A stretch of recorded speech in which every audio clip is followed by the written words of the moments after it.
guest with us tonight. We'd like to, who works very hard on behalf of our city, who would like to come up and meet some of the folks who he hasn't met before and share. Tony Viveros, we thank you with us tonight. Thank you for inviting me. Pardon my voice, I just want a little bit of a cold. one second. I just want to tell everybody Okay. what boards you're on. Okay, You're on the licensing board, park commission, and you are a constable. correct. And I bet it's been for a while. Yes, I have been for a while.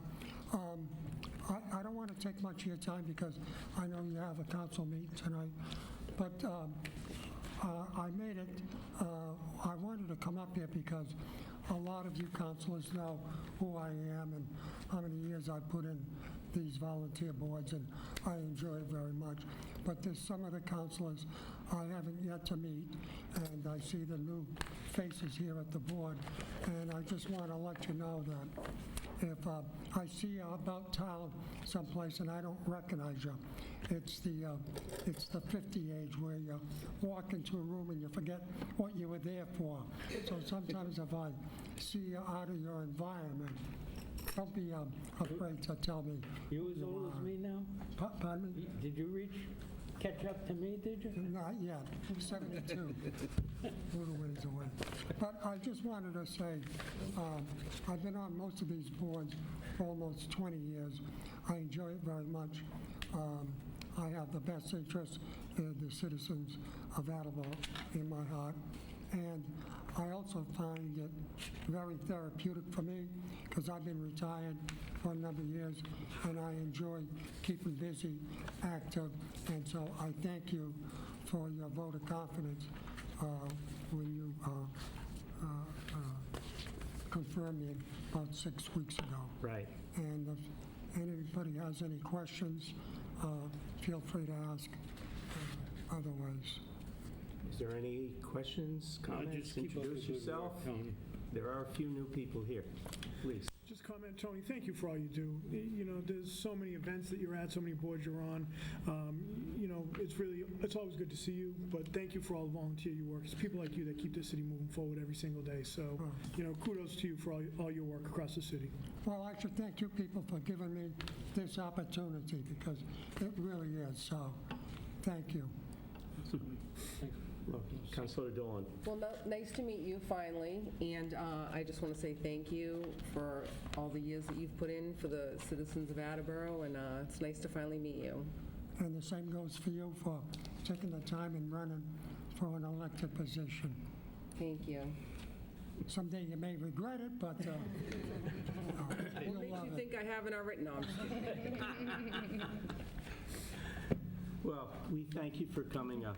And thanks again, and I apologize for not being able to come 6 weeks ago, but I just wanted to make sure that there's a face behind the name. So, Oh, you had your time. okay, thank you Great. very much and good night. See you again.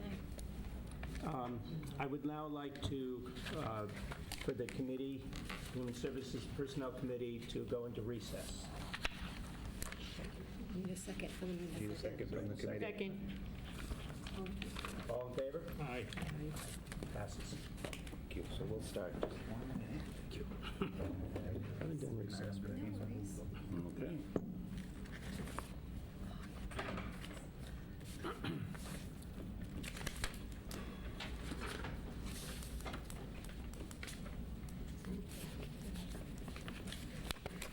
I'm sorry. How's Ryan doing, Jay? First is the budget.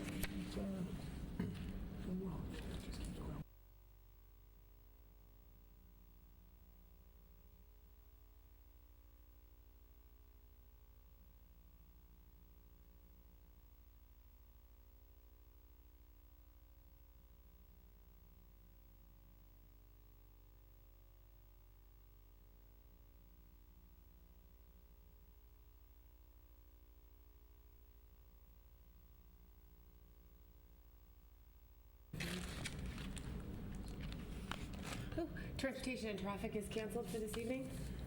Zoning and land use is canceled for this evening. Capital improvements and city development is canceled this evening. Wow, here we go. License committee is canceled this evening.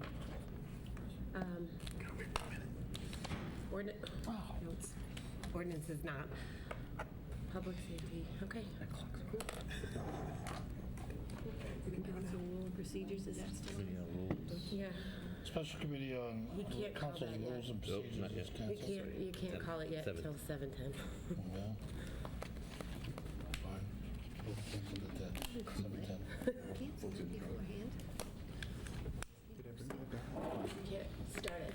See what happens when you go on vacation?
And join in a salute to our flag. I pledge Allegiance to the flag of the United States of America and to the republic for which it stands, one nation, under God, indivisible, with liberty and justice for all.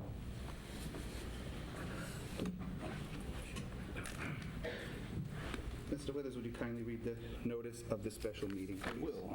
April 2nd, 2019, 2 members of the Municipal Council from Mark J. Cooper, Council President. Councilors, by authority of Article 2, Section 2-7C of the Attleboro Home Rule Charter, I hereby call a special meeting of the Municipal Council as follows. Date, Tuesday, April 23rd, 2019, time 7 p.m., place, council chambers, purpose to hold a regular meeting and committee meeting to handle any legal matter before the council. Sincerely, Mark J. Cooper, CC Mayor Paul Carew. Thank you. At this time, I'd entertain a motion to suspend the rules. Thank you. The motion is in order. Any questions or comments? Hearing none, we'll begin with a roll call vote with Council Jackson. Ms. Jackson? Yes. Mr. Waterman? Yes. Conti? Yes. Kovas? Yes. Vice President Perica? Yes. Mr. Delicio? Yes. Ms. Dolan? Yes. Ms. Reynolds? Yes. Ms. Holmes? Yes. Mr. Blair? Yes. President Cooper? Yes. 11 yeas, 0 nays. Thank you. Motion passes. So at this time, the rules are suspended, and we did that so that the mayor could present his budget message to this honorable body this evening. So at this time, I'd invite the mayor to the podium to present the budget. Thank you for coming, Mayor. Before you begin, I just want to remind everyone that the time for discussing the budget is not tonight. It's during the public hearing, which we'll call for later. So, Mayor, it's all you. Very good. Thank you, Mr. President. Through you, thank you to the Municipal Council. As I start this budget message, the first thing I'd like to do is give credit where credit's due. I'm up here with the microphone, and I'm reading the budget message that I drafted. However, it was Budget Director Barry Lacasse who probably does about 99% of the work. I make the decisions that he brings to me, but I just want to give credit where credit's due and recognize that Budget Director Barry Lacasse is the person who does all the real hard work. And if you've ever walked by his office, you'll see him with his face buried in an Excel spreadsheet hour after hour with, Munis open, and just, like I said, I want to recognize that. So, on to the budget message. I am submitting this annual budget for the City of Attleboro fiscal year 2020. My 4 main budget priorities are no layoffs in any city department. That's number 1. Number 2, to expand or improve city services. Number 3, to fund for the first time a special education stabilization fund. And 4, no fee increases.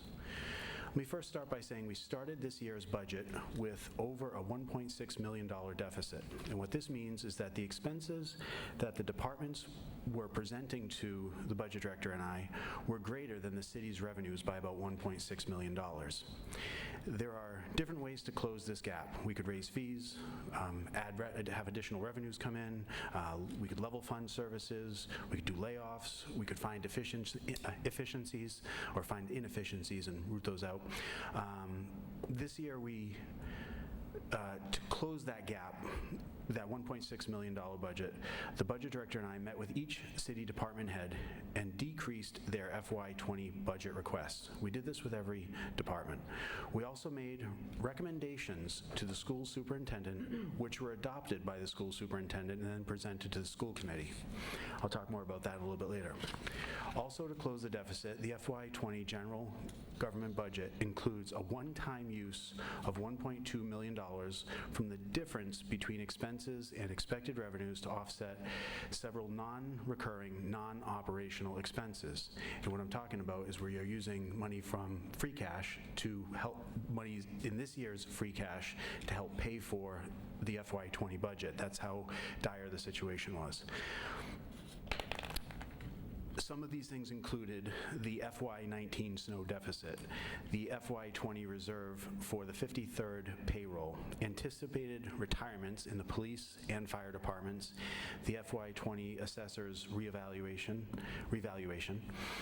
and the new FY20 special education stabilization fund. So those things are one-time expenses that we are using the free cash from this year in FY19 to cover that.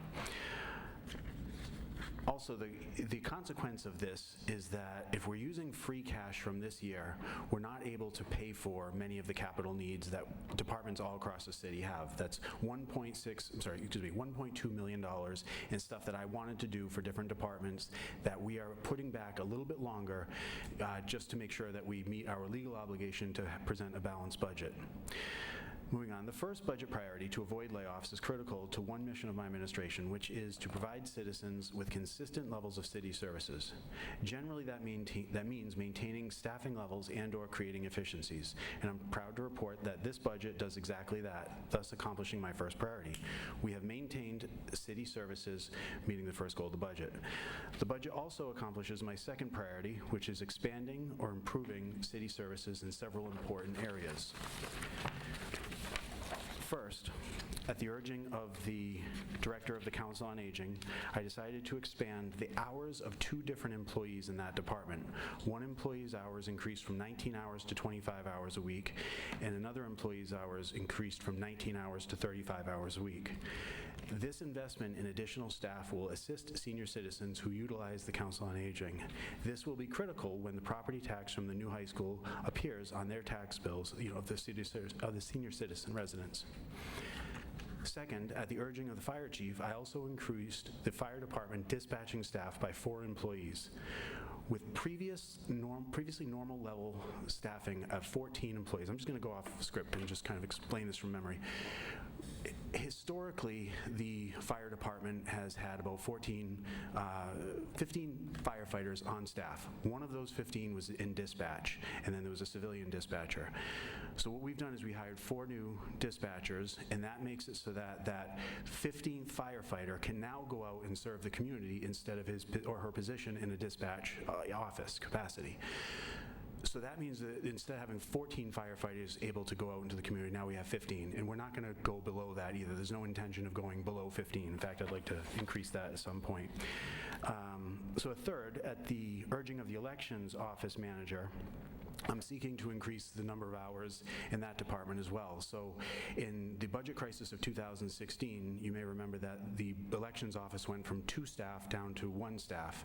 And last year, we added a staff. We went from 1 full-time employee to a part-time employee and a full-time. So that's basically 1.5 full-time employees. What we're doing here is at the request of the elections director, office manager, we are now going up to 2 full-time employees like we had back in pre-2016. So finally, at the request of the city treasurer, I'm proposing an additional staff member as an investment in more revenue in the city. So by doing this, by hiring this extra clerk position with the city treasurer, it was her idea, she will actually be able to clear some of the outstanding tax title, and that's actually going to bring us in more money. So this additional position is actually an investment in more revenues for the city, because the backlog of tax title is just enormous in the treasurer's office. They just don't have the staffing. And again, the budget crisis of 2016 was part of the reason that they had lost some staff in that office. Moving on to the school department, the school superintendent and I have an excellent relationship, and I can't underscore that enough. Dave Sawyer is a real delight to work with, real professional. We have a scheduled minimum once-a-month meeting, and that's something that was not previously done, and that's something I do with all the department heads. We meet at least once a month, and we do that so that we can keep up to date with what's going on within the school department. This is important because when a financial crisis hits the school department, it says, you all know, a financial crisis that hits the school department sends a ripple effect throughout the rest of the city. Because when the schools need money, because they make up roughly half the budget, when they ask for money, they're asking for very large amounts of money. That's just the nature of the volume of the work they do, the sheer magnitude of it. And that means some of the smaller departments will not get what they need as a result of that. So it's the close collaboration that I have with Dave Sawyer, the superintendent, that has really helped this budget process go as smooth as possible, considering the challenges we were faced with. So this year, I, along with the budget director of the city, did something with the school superintendent and the finance director that has not been done before. Because of a $765,000 deficit in the school department, the city budget director and I went through the school budget with the school superintendent and the school finance director. This is something we did together. The process was basically, we looked at the budget first, and then we sat down with the two of them, Mark Furtado and Dave Sawyer, and we went through the different ideas that we had, and we talked about those. We questioned the increases, we discussed the necessity of such requested increases, then we made recommendations to the school department's budget that they close their deficit without any layoffs or reductions in school services, just like we do with all other city departments.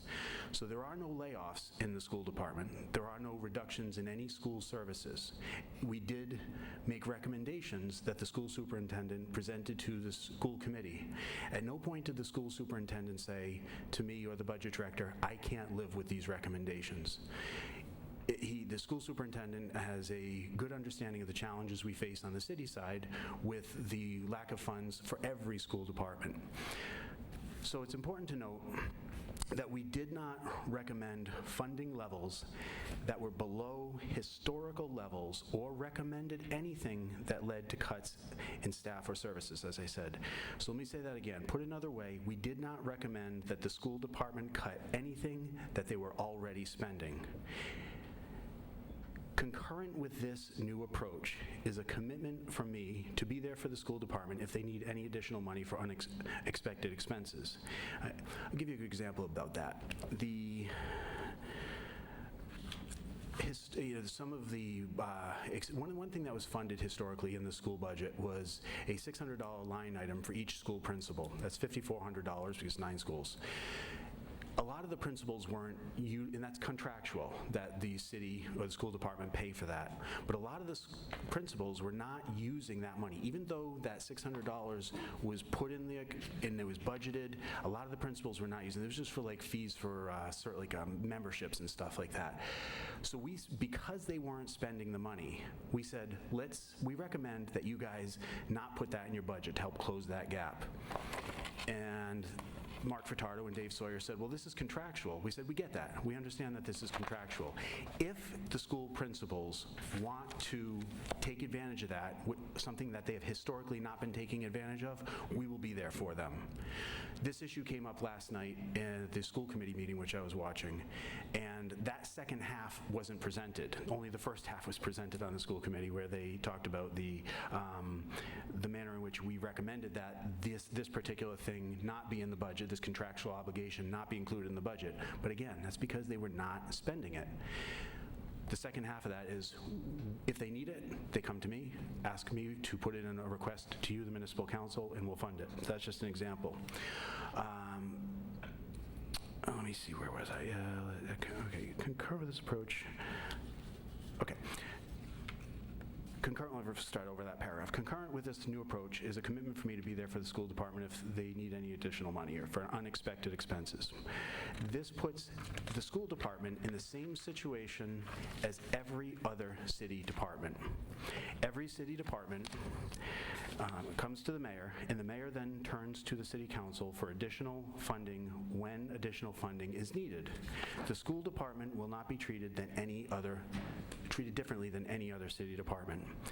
As a result of our combined efforts, this budget reflects my promise of funding $2.25 million above net school spending, which includes the funding of $200,000 towards an anticipated newly created special education stabilization fund, which the school committee voted on unanimously last night, which should be added to in the fiscal year FY20, if the school committee, followed by the city council, vote to create this stabilization fund. The bottom line is that the school department is getting more money this year than in any other year in its history. There are no layoffs, there are no cuts to school services. We can expect that the newly created special education fund will be funded at $200,000 to start. Lastly, the city side and the school side work together to create this budget, eliminating the skepticism that has plagued the city and the school department for years, that the school department is padding its budget, which it is not. Some other notable items in this budget include, but are not limited to, an increase in veterans aid, additional staff support in the municipal council's office, and lastly, a restructuring of the building inspector's office, which has yielded an important opportunity for savings as well. This budget includes a newly created section called Highland Park, with the identified projected operational costs and an aggressive 3-year pay down on borrowings for public safety vehicles and DPW equipment. Also during FY20, upon certification of revenues and expenses resulting in a surplus, what we call free cash, I am planning the creation of a capital improvements line item. Historically, I think Mr. Conti is very happy about this. I just clapped. Historically, the city spends about $500,000 from surplus funds on various improvements in line items. In other city departments, excuse me. By creating a line item and funding it with historical averages, we are guaranteeing that the city is committed to maintaining its capital needs, which are critical for the delivery of services. And giving credit where credit's due, Councilman Conti actually approached me about this a couple of times over the last year, and I'm committed to that pledge. So it's important to note that no city department is adequately funded. I think every one of you know that. No city department is adequately funded, no city department is adequately staffed, no city department has all of its capital needs met. That goes for the school district and the school department as well. No one is getting everything they need, unfortunately. I wish we could. These concerns underscore the need for the continued funding of the Economic Development Director position. This position that was created last year and funded, and I hope the funding continues this year, has done tremendous work for laying the foundation for a lot of really big things that are going to happen in the next several months and in the next several years. This is somebody who is an investment in our future by raising the revenues, allowing us to get the city departments more of what they need, more staffing and more equipment, so that they can better serve the citizens of Attleboro. In conclusion, this type of investment that the city's long needed to expand our revenues. That's what I just said a moment ago. So, in summary, this budget is a balanced budget as required by the law. There are no layoffs in any city department. No city department, unfortunately, is adequately funded. Every city department had to make sacrifices to get us to this point, and there were no fee increases anywhere, which is also something that we can be quite happy with. Eventually, fees will have to increase because that's just the nature of inflation in the economy, but we're not there yet. So Having said that, I'm just going to very briefly mention the water and wastewater enterprises, the budget message I have for those. So very briefly about the water department. The water department's budget was basically $9 million, which represents a decrease of $23,000 from FY19 approved. That's a 1/3 of 1% decrease, 0.33% decrease. The water department has a healthy retained earnings fund, which is important to fund a lot of the projects that you have in front of you. It's important that we are able to fund these without going to bond, because then we don't have to pay interest rates. So when some people in the community talk about the water department and sometimes wastewater department having these large funds, these surpluses, that money is constantly being used. I'm saying this for the benefit of the public. All of you know this, but that money is constantly being used for projects to better serve residents in the water department.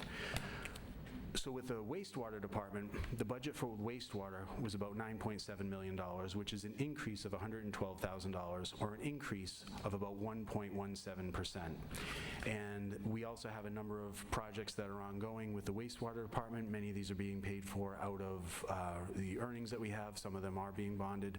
But again, the important thing is that these retained earnings that they have, the surpluses, it's not money we're just sitting on. I would like the community to know that this is money that is going back into their own infrastructure and basically providing them with a good sanitation service. So having said that, those are my two budget messages. I hope that this municipal council likes what they see. No city department is adequately funded. No city department has lost any services. In fact, a handful of departments were able to see slight increases in the services, which are critical for who we're trying to serve, the people here in Attleboro. So with that, thank you, Mr. President. Thank you, Mayor. And again, we'll have an opportunity to address particular and specific questions when the mayor comes back for the public hearing. And I believe, are you going to leave the budget books in the back for us to grab before we go? Or are you going to pass? President, may I approach? Sure. Thanks, Mayor.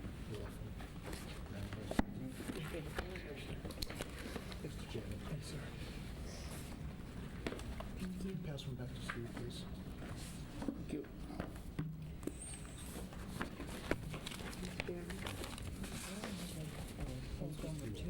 One's water. Yeah. Thank you, Stephen. Sir? Thank you. Thanks again. We'll see you on the 14th. Thank you. Thank you, Mayor. There were no questions.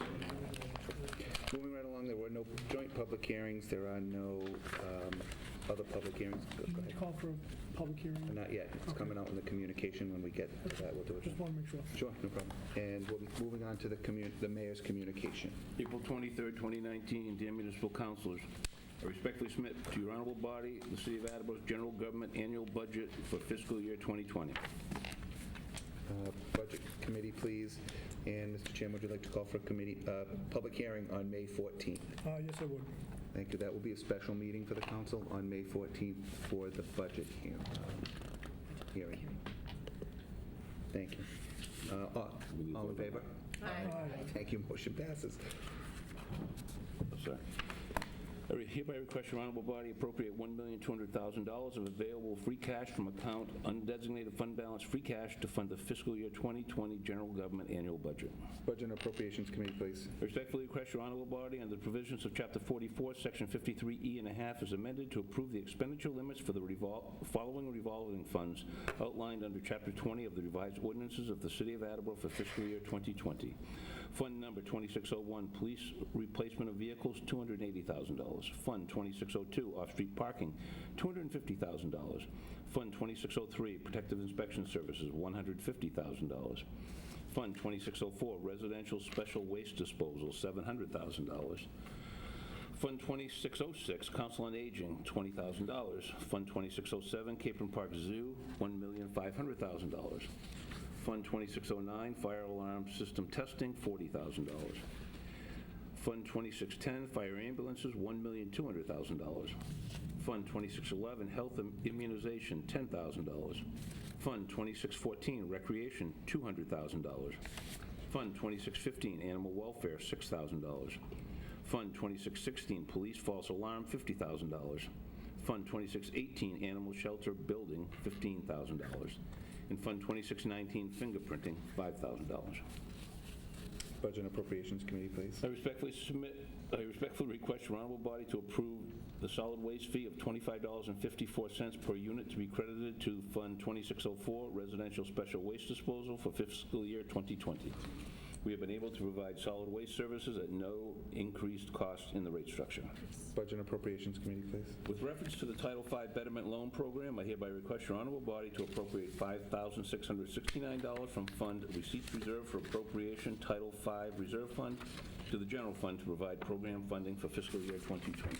Budget and Appropriations Committee, please. I am pleased to present to your honorable body the proposed water and wastewater enterprise budgets for fiscal year 2020. Budget Committee, please. And Mr. Chairman, would you like to call for a committee public hearing on May 14th? Yes, I would. So we'll have the public hearing for the general government and water, wastewater on the 14th. All in favor? Aye. Thank you. Motion passes. For your information, we have been able to provide water services at no increased cost in the rate structure. Therefore, there is no need to change the ordinance for the water rate for fiscal year 2020. Budget Committee, please. I hereby request your honorable body appropriate $250,000 from account Water Enterprise Fund retained earnings to fund the fiscal year 2020 water enterprise budget. Budget and Appropriations Committee. For your information, we've been able to provide wastewater services at no increased cost in the rate structure. Therefore, there is no need to change the ordinance for the wastewater rate for fiscal year 2020. Budget Committee, please. I hereby request your honorable body appropriate $200,000 from account Wastewater Enterprise Fund retained earnings to fund the fiscal year 2020 wastewater enterprise budget. Budget and Appropriations Committee, please.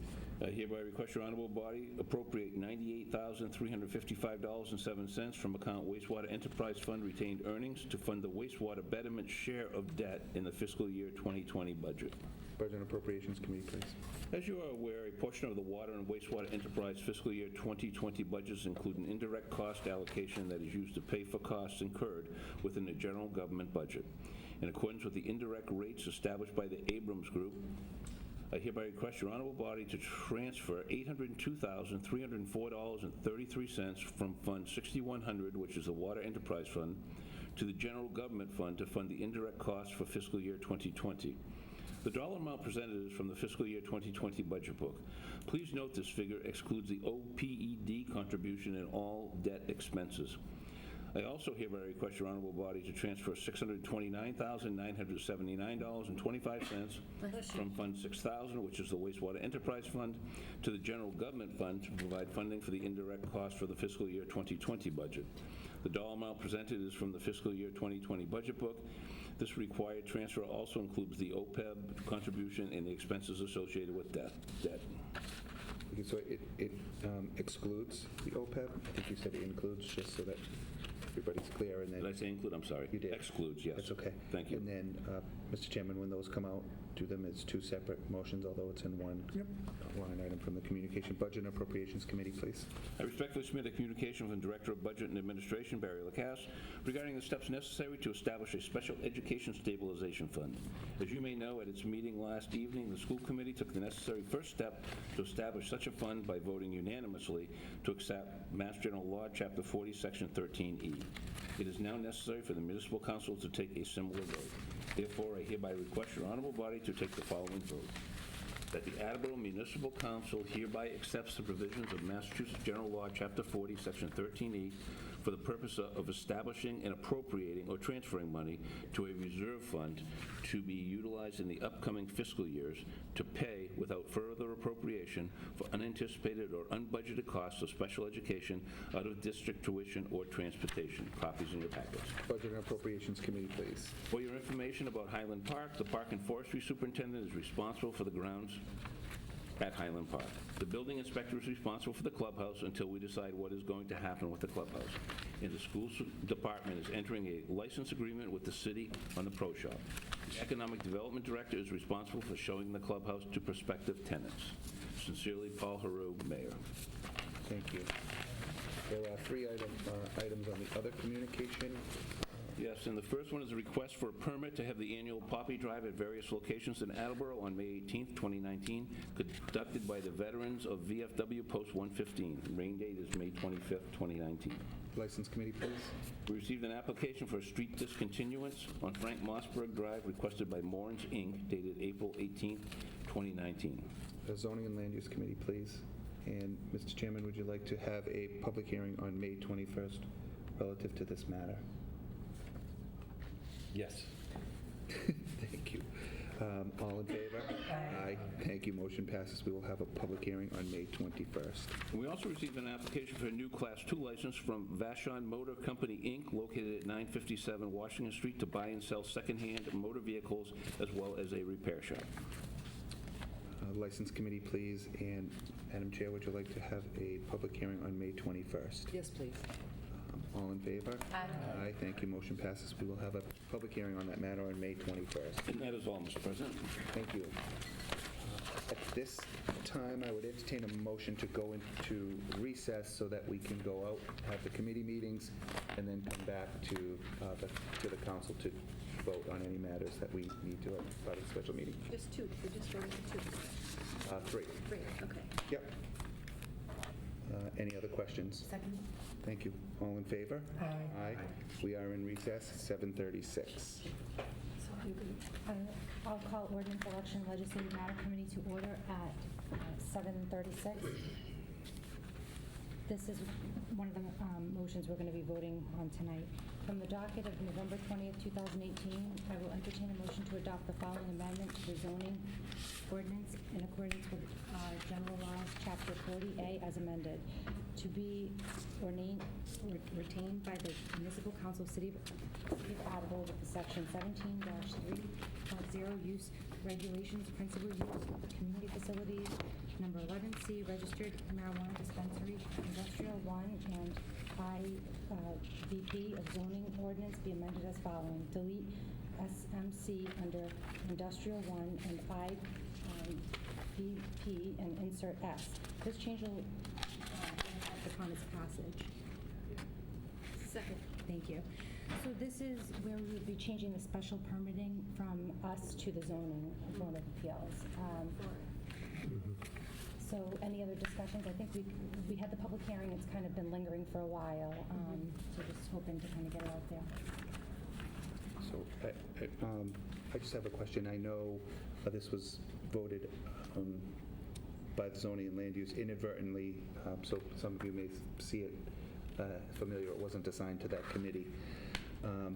So Council Holmes is voting it out of her committee, which is the appropriate committee, but at that time there was an amendment. Is that reflected here, or are you planning to do that before the vote? I think that I asked Council Kovas if he wanted to do that, and it would be changing marijuana dispensary or registered marijuana dispensary to marijuana business, I believe. But he said that he would like to do that to full council. So it was just a name change. So you're not... Yeah. Yeah. Oh, I so can vote it out and then right, we need to he'll make that Yes, amendment is at that time. Okay, perfect. Thank you. So all those in favor? Aye. Aye. Opposed? Motion passes. Thank you. I will move to adjourn at 7:38. Second. All those in favor? Aye. Aye. Thank you. Okay, take yours back up again? Yes. We'll come out of our recess. Personnel and Human Services Committee. From the docket of May 7th, 2019. I entertain a motion to approve the request of the mayor to transfer $2,000 from account 11241000, 3 zeros there, -578300 Citywide Reserve Fund for transfer to account 15101-000-511000 Health Salary, as the Health Department will need additional funds in the salary line for the remainder of fiscal year 2019 due to a medical leave of an employee. Second. Thank you. So our health officer will be going on medical leave. The assistant health officer will be taking his place temporarily. And then I understand that later this year, the assistant health officer will be going into retirement, and the current health officer will be looking for a second assistant health officer to retain the leadership after that time. All those in favor? Aye. Aye. Passes 3-0. Also from the docket of May 7th, 2019, I entertain a motion to approve the appointment of Joan Lesperance, 4 Hodges Street, Apartment 406, Attleboro, to fill an unexpired term on the Council on Substance Abuse Prevention, term to expire February 2020. Second. There's no comments on this. Joan and everybody else here will be seeing us in 2 weeks. All those in favor? Aye. Aye. And I say aye. Passes 3-0. From the docket of May 7th, 2019, I entertain a motion to approve the appointment of Scott Horan, 406 Tiffany Street, Attleboro, to fill an unexpired term on the Traffic Study Commission, term to expire February 2020. Second. No need to comment there. Yes, comment. Please. Hi. Please comment. I guess we do have a need. If you have an opportunity to reach out, we do have our Traffic Study Commission meeting next Thursday. So if you have a conversation with him between here and now, I can also get his email, that he can come and attend that. We can get to know him before his appointment. This coming Thursday or the following? A week from Thursday. A week from Thursday. But it would be before he comes in. So if you just Correct. wanted to let him know that that's happening. I will do that. Thank you. I'll be calling him this week. Terrific. All those in favor? Aye. And I say aye. Passes 3-0. From the docket of May 7th, 2019, I entertain a motion to approve the appointment of Bonnie Moore, 68 Bishop Street, Attleboro, to fill an expired term on the Conservation Commission, term to expire February 2022. Second. And are there any questions, concerns? Okay. I call for the vote. All those in favor? Aye. And I say aye. Passes 3-0. On the docket of May 7th, 2019, I entertain a motion to approve the appointment of Fred Uriot. I have that. Got it right? 1010 Oak Hill Ave, a lot of luck there, Attleboro, to fill an unexpired term on the Planning Board, term to expire February 2021. Second. Thank you. Any questions, concerns? All right, we'll move forward. All those in favor? Aye. I say aye. Passes 3-0.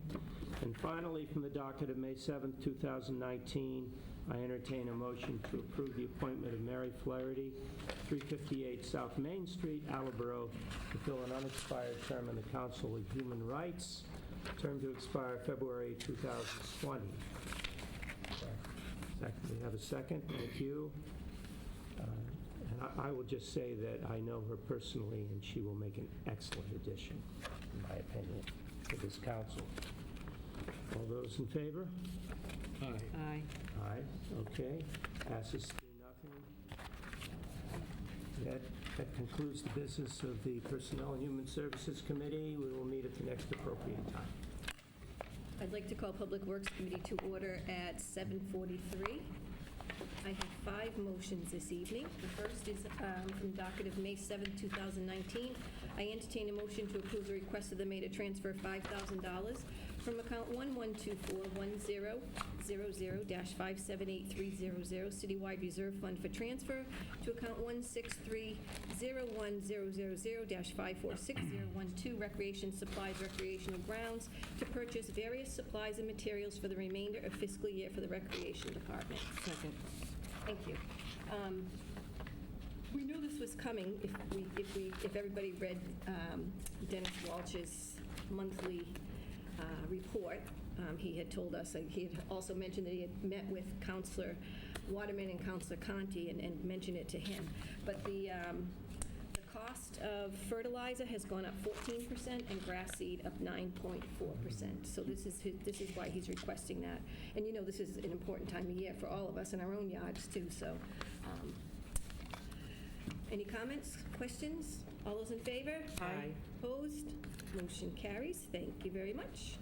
From the docket of May 7th, 2019, I entertain a motion to approve the request of the mayor regarding the need to replenish funds used to cover the costs for assistance with state-mandated Water Management Act permit renewal after an internal transfer was made.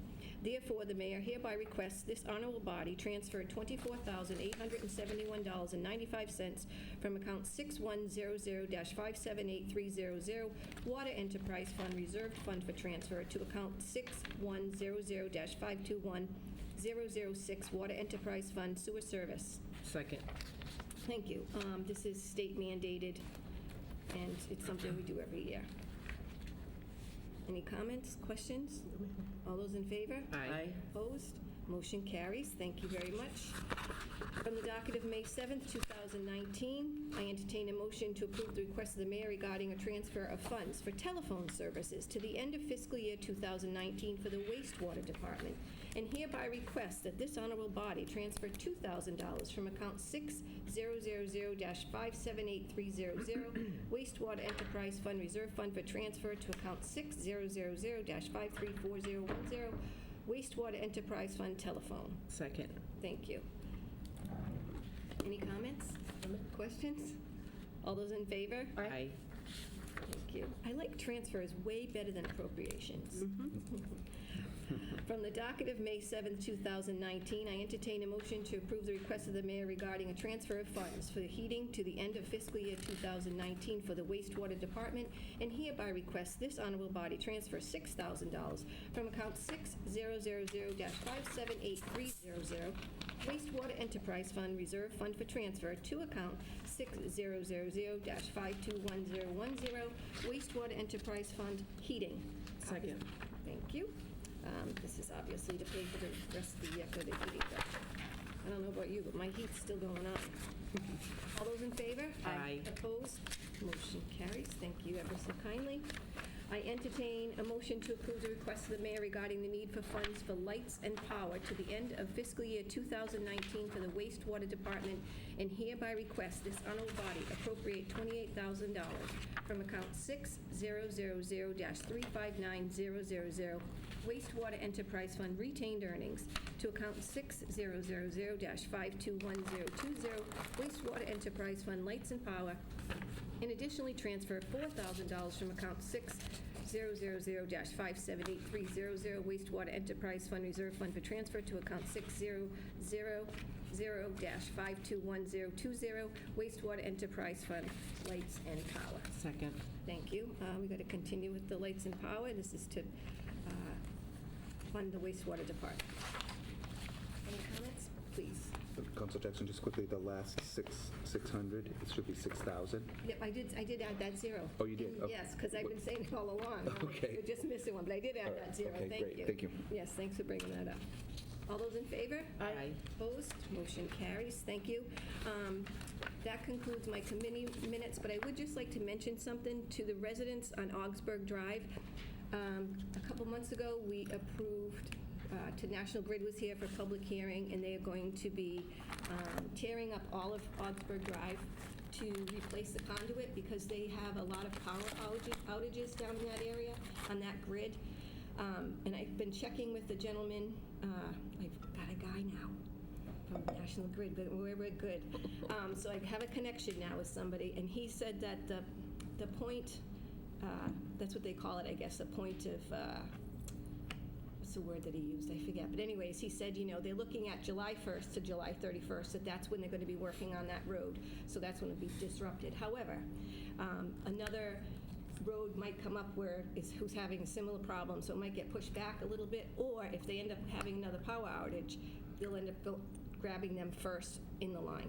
So I just wanted to let the residents know that, so the month of July is what their trigger point is, okay? That concludes any of my comments to my committee, and I would ask for an adjournment at 7:49, please. Second.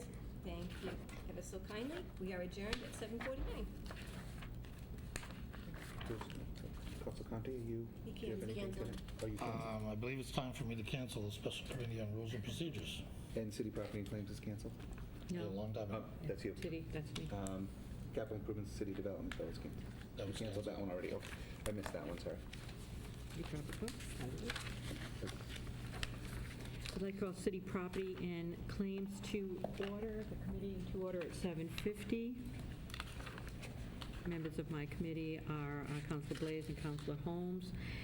And I have from the docket of May 7th, 2019, I entertain a motion to approve the request of the mayor regarding a donation to set up and install an exterior Wi-Fi system to cover the walking paths and buildings throughout the zoo with an estimated value of $19,885.34 from the Friends of Capron Park Zoo. In accordance with Section 1-12 of the revised ordinances of the City of Attleboro, the mayor requests this honorable body to accept these generous donations to the City of Attleboro. Second.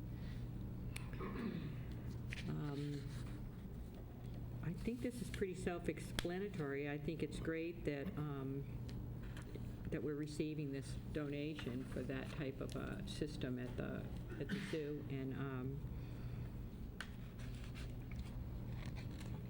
I just think it's nice that people find the time or the outside influence to give this kind of money. It's not a drop in the bucket.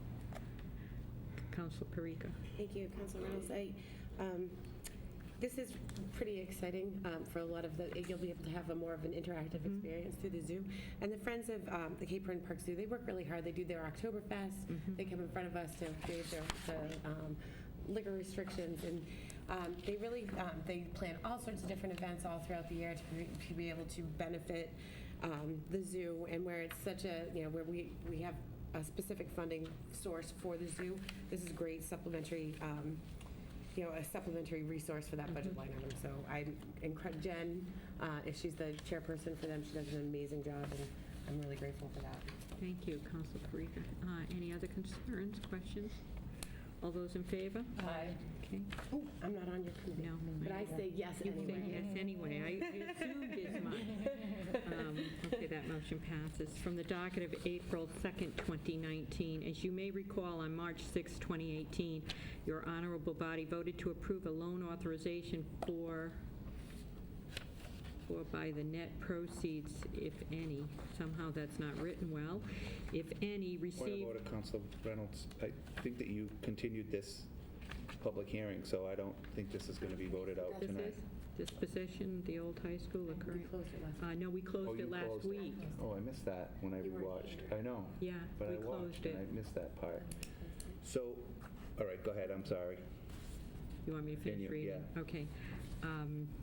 Authorization for by, it's written improperly, I think, but, okay, let me start. From the docket of April 2nd, 2019, as you may recall, on March 6, 2018, your honorable body voted to approve a loan authorization for the net proceeds, if any, received prior to the issuance of any long-term bonds for the project from the sale of the following school buildings: the old high school at 135 County Street, Finberg School, 1125 South Main Street, and Briggs Corner School at 908 Oak Hill Avenue. On March 11, 2019, the school committee voted that the property located at 135 County Street and the associated parking lot at 0 Cora Street were no longer needed for school purposes and may be transferred to the city. Pursuant to Chapter 2-11.2, disposition of real property, a communication was sent to department heads and there was no interest in this property. The old high school and 0 Cora Street are currently assessed at $6,303,900 and $125,600 respectively. Therefore, the mayor hereby requests your honorable body to hold a public hearing in accordance with Section 2-11.2 of the city ordinance to declare that the old high school, 135 County Street, and the parking lot at 0 Cora Street be available for disposition. But we had the...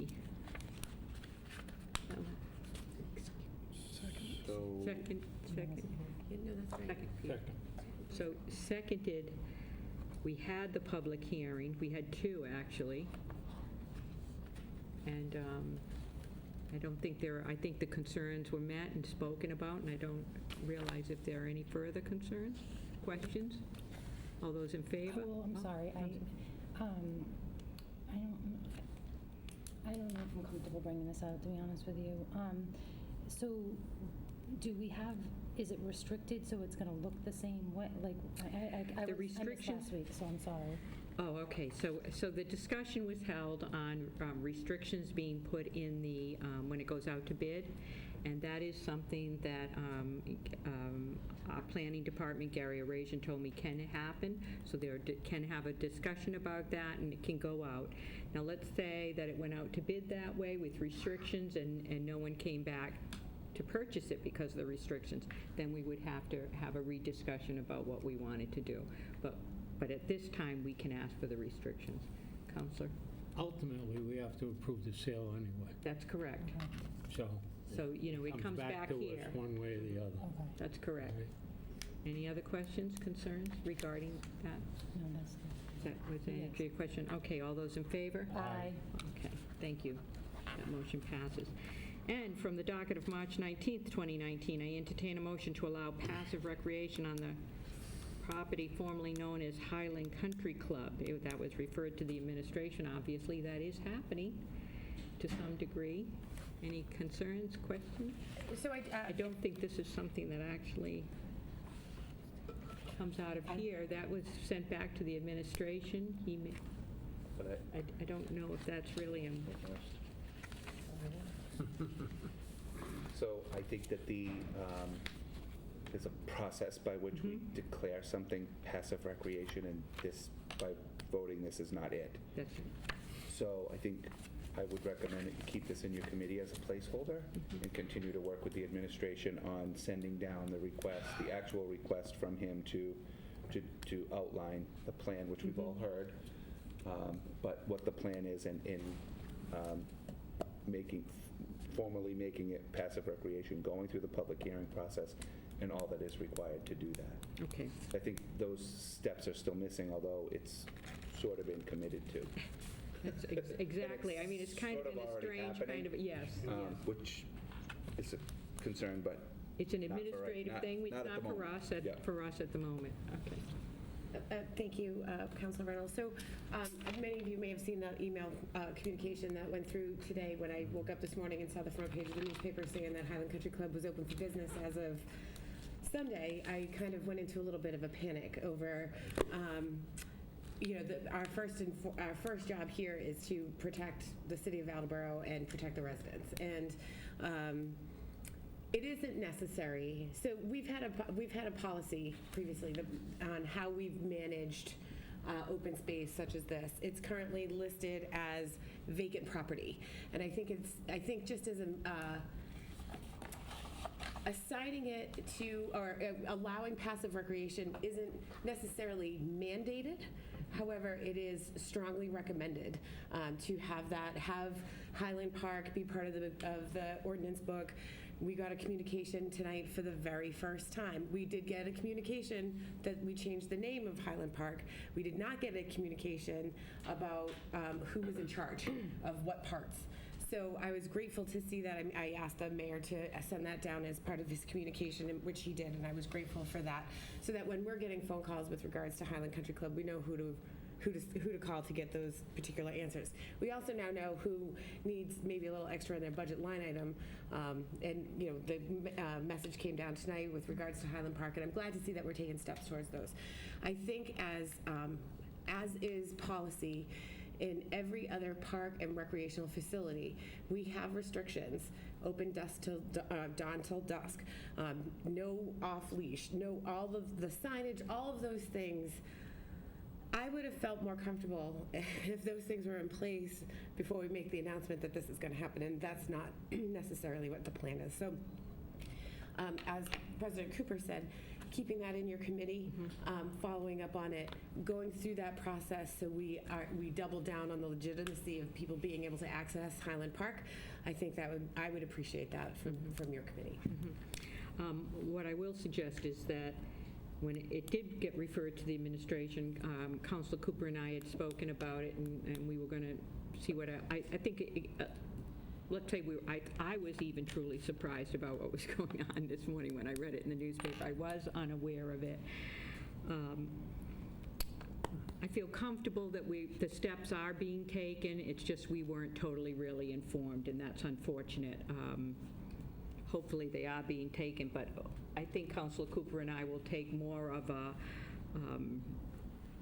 step forward and just ask that we be notified in advance of anything else, that we first are notified that things are happening, what they are, and it's not the administration. The administration does not have to tell us that, but it would be common courtesy, as Councilor Parika did have that conversation with the mayor herself, if we knew these things were happening before it gets posted somewhere that in the newspaper. So that would be my suggestion.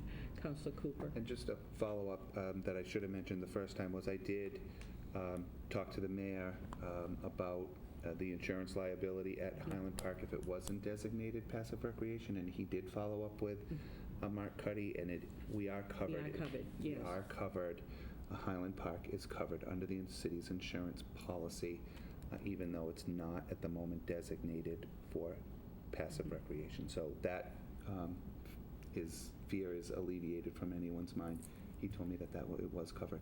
Does anybody know, is it open officially, like every day, or is it just going to be for this race? Does anybody No, I know? think And it's I'm surprised official. that, like, the three of us did not know, since we were on the committee, and no one on the committee knew any of this was happening either. I mean, I just find it so funny, and you have people who have been walking, you yourself said you do, trespass Yep, over I there, do. a trespasser.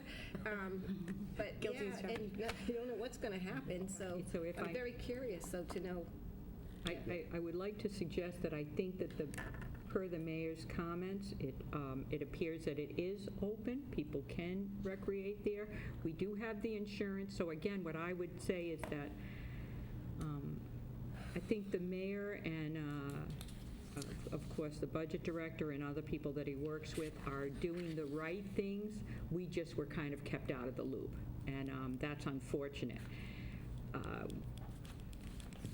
I'd like to suggest that we are kept in the loop from now on, because it's an important factor. I mean, we all represent everyone here in the city, and if we don't know what's going on, we can't certainly tell anybody what's going on. So, Councilor Parika? Thank you, Councilor Reynolds. So being that this piece of business is in your committee, I would like to make the request that you invite the mayor down to give us an update with regards to that and what the process would be. We'll see how it works out for your department, your committee over Councilor Blair's committee. In addition to that, I prefer, so we are taking the right step. Like, the administration is taking the right steps, maybe not in the timeliness of a fashion that I think we would all appreciate. There isn't signage up indicating what any of the rules of procedure are. And one of my biggest reservations with regards to this, as part of that communication, it was stated that we're going to treat Highland Park the same as we treat Capron Park. But they're situated and located in two very separate and distinct they're next to each other, but the layout is set up differently, and there's going to be a higher requirement for patrolling for police officers at nighttime. I did ask the question whether the gate would be open, similar to access to Manchester Reservoir.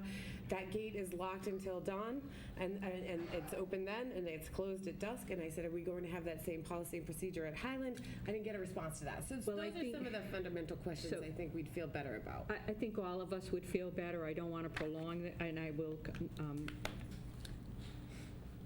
offer Councilor Cooper a chance to say what he would like to say, but what I want to suggest is that I cannot think that this administration isn't doing what needs to be done, but we were totally left out of the loop, and that is extremely unfortunate as far as I'm concerned. Because I think that all of these things, based on the way the city always operates, are being done, but not in the order that we're normally used to seeing them done. So that for us is a problem. Councilor Cooper. I think the only thing, before we keep asking the mayor to come down here when we get something we don't like, why don't we just reach out to him and ask him? I have a regular meeting with him on Tuesdays at 5:30. Next week at 5:30, why don't you, if you can, you can join me for the first part of that meeting. The first item on the docket can be the plan for Highland Country Club and allowing passive recreation and bringing it before the council in a public hearing, and you can come back and give your committee and the council an update as to the outcome of that meeting on the 7th. Let's do it on the 7th, May 7th, before. May 7th. And again, in fairness, Councilor Cooper and I had made a decision to let Councilor Cooper bring it up to him again because it was sent to the administration, and then, we got caught up in school vacation and a few other things. So I just think we were blindsided, maybe not purposefully, but we were, and we'll take care of that on May 7th. Thank you, Councilor Cooper. I'm sorry. Well, I think that the request was that we appropriate the money for Highland Country Club, which we did, and now, when you're saying, I think it's unfortunate that we're kept out of the loop, I do feel like there is, even in the emails, it seemed like you don't need to know basis or something like that, and I just don't think, I got the notification for the 1-minute update for the YMCA last night at 8 o'clock at night saying, we're having an event there. Oh, okay. I don't like that. I don't think it's that we're cooperating and working well together, and it's going to show through the different departments in the city. So it's beyond just unfortunate, or it needs to change, I feel like. So Thank you. Excuse me, sir. I'll make it short and sweet. This is the city's playground, not the administration's playground. And, let's keep it up to date. The people that served on that committee, they put in time, they put in effort, and it seems to be going nowhere. It seems like they wasted their time. They're not even kept in the loop. So, I don't think it was done right. I don't think it's ready to be open. The signage isn't up. Do it right the first time. You don't have to go back and redo it. That fits everything that we do in life. And this isn't being handled right. And that completes my comments. So obviously, we can see that people are annoyed, irate, miffed, yes, and Councilor Cooper and I will have a conversation with the mayor and hopefully get it back on track, that's all. Thank you. Thank you. So that is all I have for city property and claims, and I would like to motion to adjourn at 8:07. Second. All those in favor? Aye. Thank you, we are adjourned. I'd like to call Public Safety and Emergency Management together to order. I have no official business tonight, but last meeting I had informed our administrative assistant to please email the mayor's office and ask him to explain to us his proposed plan to take care of our fire department as far as their washing machine and turnout gear. I was very disappointed that he didn't come tonight. But secondly, I never got a notification he wasn't, or, take a hike, or I'll be there, or whatever. I didn't get it. And that to me is rude. Wait 1 second, Yeah. Coop, all right? I can't talk about this, or I'm not supposed to talk about it with my committee members other than here. I want them to know, and I want the firemen to know that I promised, or told them what I would do, so we could iron this out. And Todd and Mr. Delicio, I got no comment back. I know there's a reason why this wasn't done. We got the newspapers saying comments that it wasn't done in the past. It shouldn't have been taken care of 2 years ago. I got some comments, but I'd like to turn it over to Mr. Delicio to comment on those reasons. Yeah, I appreciate that. Thank you for taking the request to the administration. So over the last couple of weeks, there's been this narrative that it's been in the capital improvement plans for over 5 years. I don't think anyone's arguing that. Why is it coming up now? Because these machines don't work the way they're supposed to. That's what this is. That's an important point, why we're asking for this, why we're keeping on this. There's a lot of things that's been in that capital improvement plans for more than 5 years. These two pieces of equipment aren't working to where they need to be. And that's why we're harping on this. This isn't any other mastermind plan.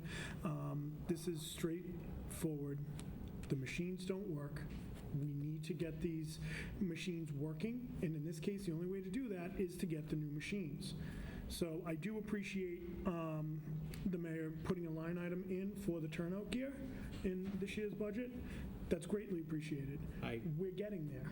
Now let's get fully on the same I haven't page. seen that because we got the budget tonight, so I'm not aware that that's part of the budget for next year. But, to go back and throw stones that it wasn't done, this equipment 2 years ago, or going on 3 years ago, wasn't in the condition it is in now.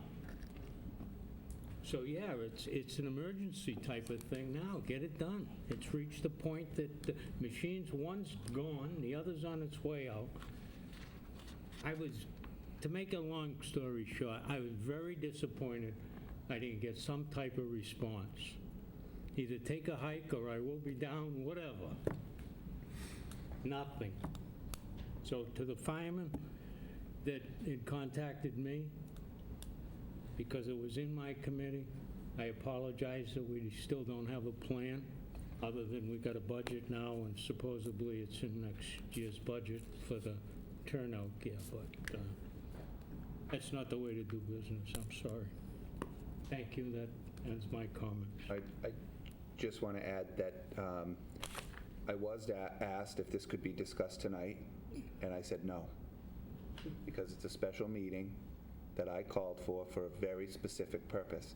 That's one. Secondly, I would ask, as the committee chair tomorrow, come in and meet with Virginia and send something in writing to the mayor's office specifically requesting the mayor to give an update on the turnout gear and the washing machine, and then see what happens. I know that she reached out to him. I don't know. I read the budget. No, I haven't. I don't know if it's there or not. Oh, okay. I don't know, but That's he what I did. just heard, it was in the budget. No, he said that the washing machine is coming at the end of the year. The turnout gear, I thought was going to be in the budget, but I haven't looked at it. We all just got it. So, Try to get up here tomorrow, see if I can nail it down a little better than that. yeah, all right. Thank you. Okay. I have no other business this evening. I just wanted the opportunity to talk to my two committee members in public. Thank you. So does anybody want to take a quick minute, or do we want to go right into call it back to order? Okay.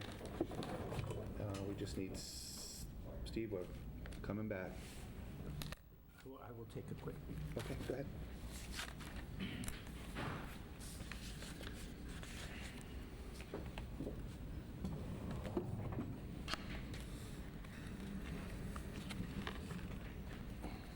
So I'll call the municipal council special meeting back to order at 8:12. And at this time, we are going to go to committee reports. There's only two committees this evening reporting for the special meeting, and the first one will be Council Holmes for ordinances, elections, and legislative matters. Nobody else has anything, right? Just those two? Yeah. From the docket of November 20, 2018, I entertain a motion to adopt the following amendment to the zoning ordinance in accordance with General Law, Chapter 40A, as amended, to be ordained by the Municipal Council of the City of Attleboro that Section 17-3.0 Use Regulation, Principal Use, Community Facilities, Number 11C, Registered Marijuana Dispensary, Industrial 1, and IBP of zoning ordinance be amended as following. Delete SMC under Industrial 1 and IBP and insert S. This change will take effect upon passage. Second. Thank you. Motion is in order. Any questions or comments? Council Holmes. Thank you. We discussed this earlier in committee and had a public hearing. This is to change the special permitting to the zoning, to zoning board of appeals. And I think it is time, we've seen, Council Cobus has done a great job with this, but I think it is time to pass this over.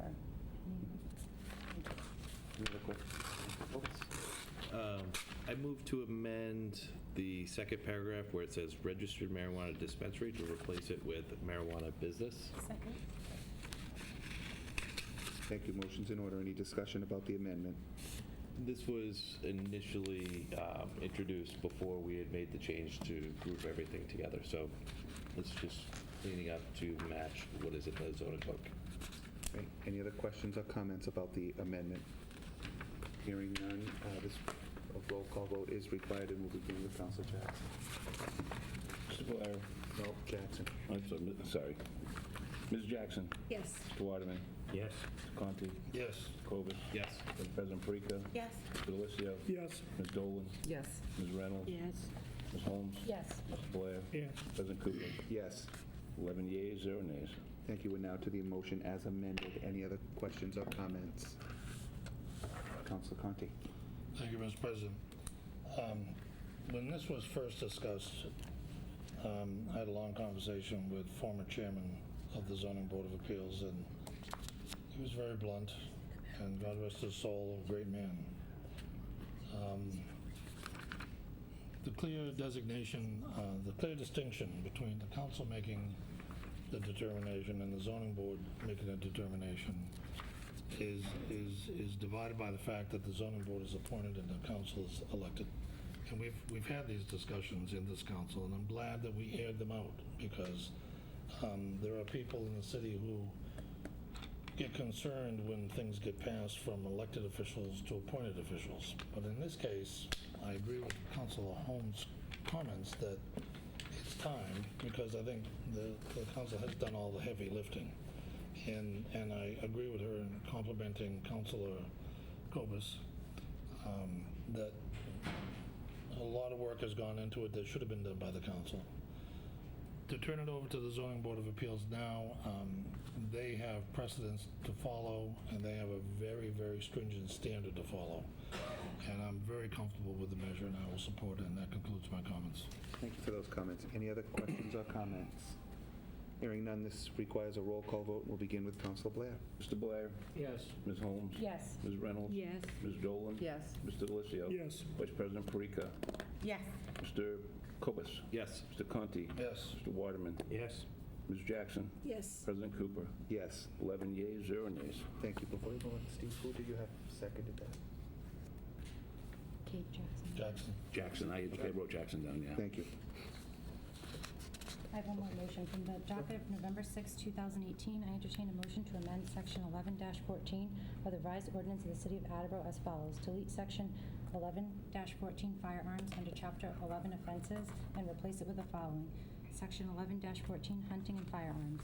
11-14.1 no person shall discharge any firearm or other explosive in any of the streets, sidewalks, or other public place within the limits of the City of Attleboro except in the lawful defense of a person, family, or property, or in the performance of any duty required by law. 11-14.2 no person shall hunt within the limits of any highway, park, conservation land, or other property owned or controlled by the City of Attleboro. 11-14.3 no person shall hunt on any private property except with the written consent of the property owner or legal occupant thereof, with the consent shall be dated not more than 1 year prior to the act complained of. 11-14.4 whoever violates any of the provisions of this ordinance shall be punished by a fine of $300 for the first offense and each offense thereafter. Each violation shall be considered a separate offense. Each day that any such violation continues shall be considered a separate offense. Second. Thank you. Motion's in order. Any comments? Councilor Holmes. We don't have any comments. Councilor Blair. First of all, I won't be supporting this, and probably all of you are aware of that. It's not broke, you don't fix it. This goes back to my stance when this first come in from a small group of people, and we're here to represent the mass, not the minority. We've already spent, I understand, in excess of $3,000, the city solicitor, to tell us it's a gray area. The state has their rules. Depending on when you listen or who you listen to, there's too many vague answers to the question.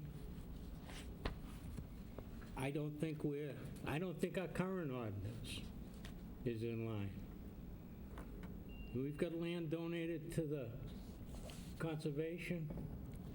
It's for passive recreation.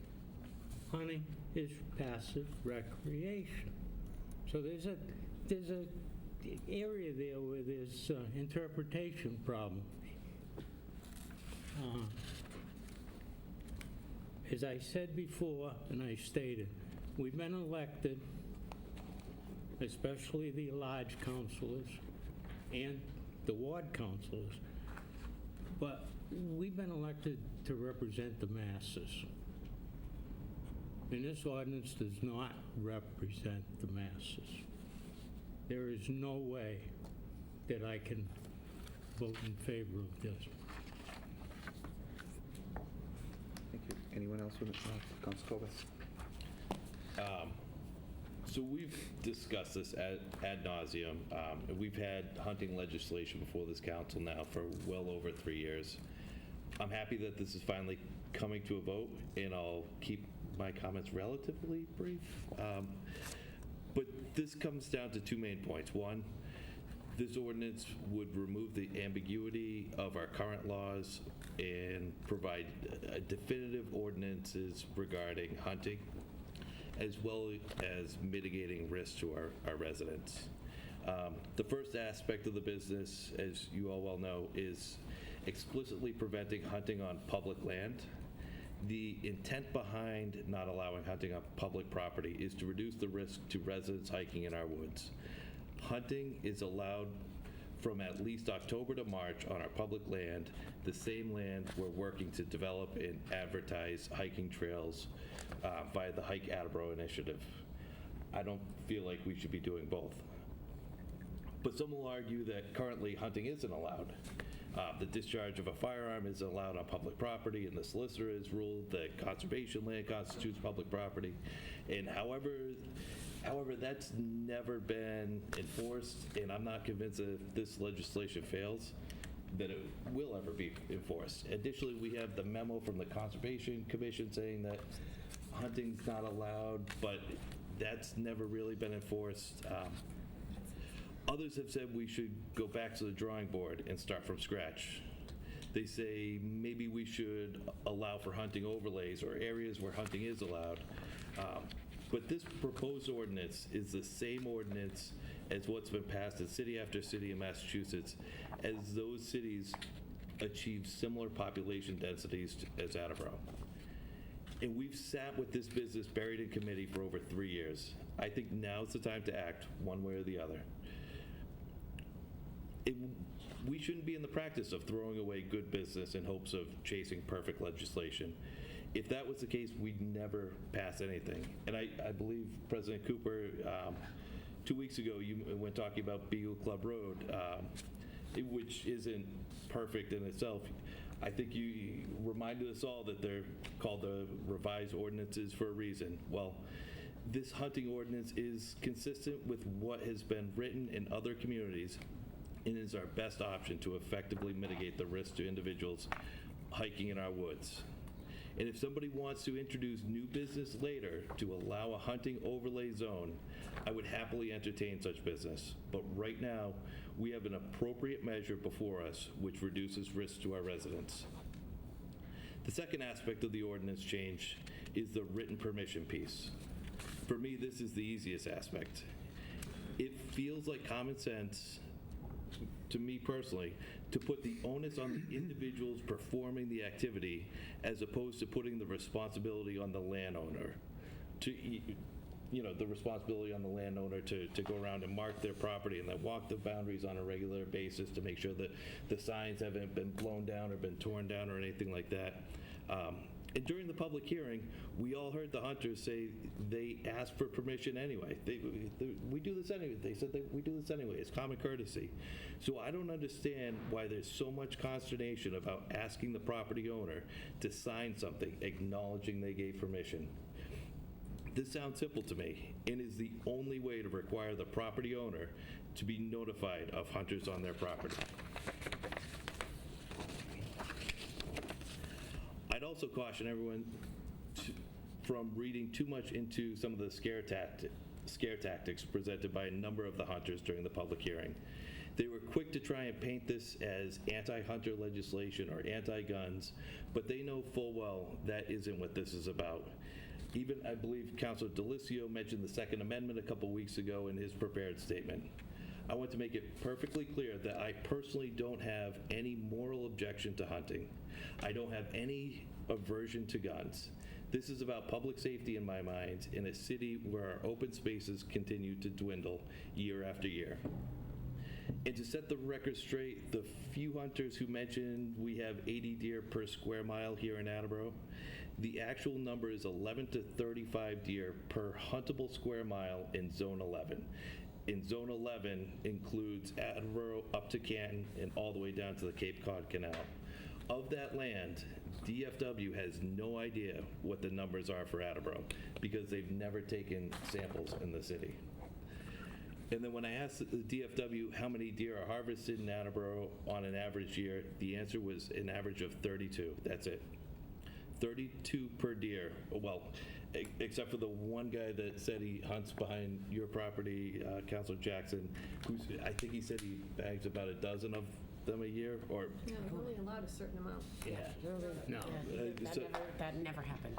So one of the individuals said he bags 10 or 12 deer per year. But anyway, Order. Yes, sir. Not a discussion. another comment I've heard is that we can just tell our kids to wear blaze orange during hunting season. This argument doesn't make sense to me personally. I don't feel that we should be establishing hiking trails across the city and encouraging our kids to get off their tablets and go outside, while at the same time telling hunters they're perfectly welcome to hunt on that land. I'm sorry, but this is Attleboro. This isn't Western Massachusetts or upstate Vermont or New Hampshire or Maine. We have a significantly higher population density than those places. We shouldn't require our residents to keep track of when hunting season is each year in order to decide if their kids need to wear blaze orange in order to play manhunt in the woods or go out and build a fort. Finally, I'd like to take a second and thank Mrs.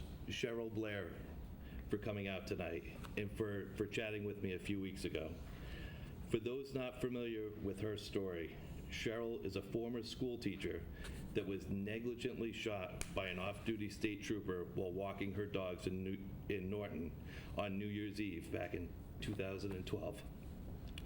The trooper was out hunting on the last day of deer hunting season after sunset when he saw the tail of one of Cheryl's dogs. He aimed at the bush ahead of the tail where he assumed the deer was located and pulled the trigger. He pulled the trigger without having properly identified his target, and that round hit Cheryl in the hip. And as a result, she has required numerous surgeries before being able to walk again. I later listened to the 911 call from that night. And one of the things that really struck me was when the hunter questioned Cheryl while she was on the ground in pain and asked her multiple times, "What were you doing in the woods without wearing an orange vest?" If Norton had had an ordinance requiring written permission, this incident likely would have been avoided. At a minimum, the landowner could have notified the hunter that Cheryl walks her dog back there every day.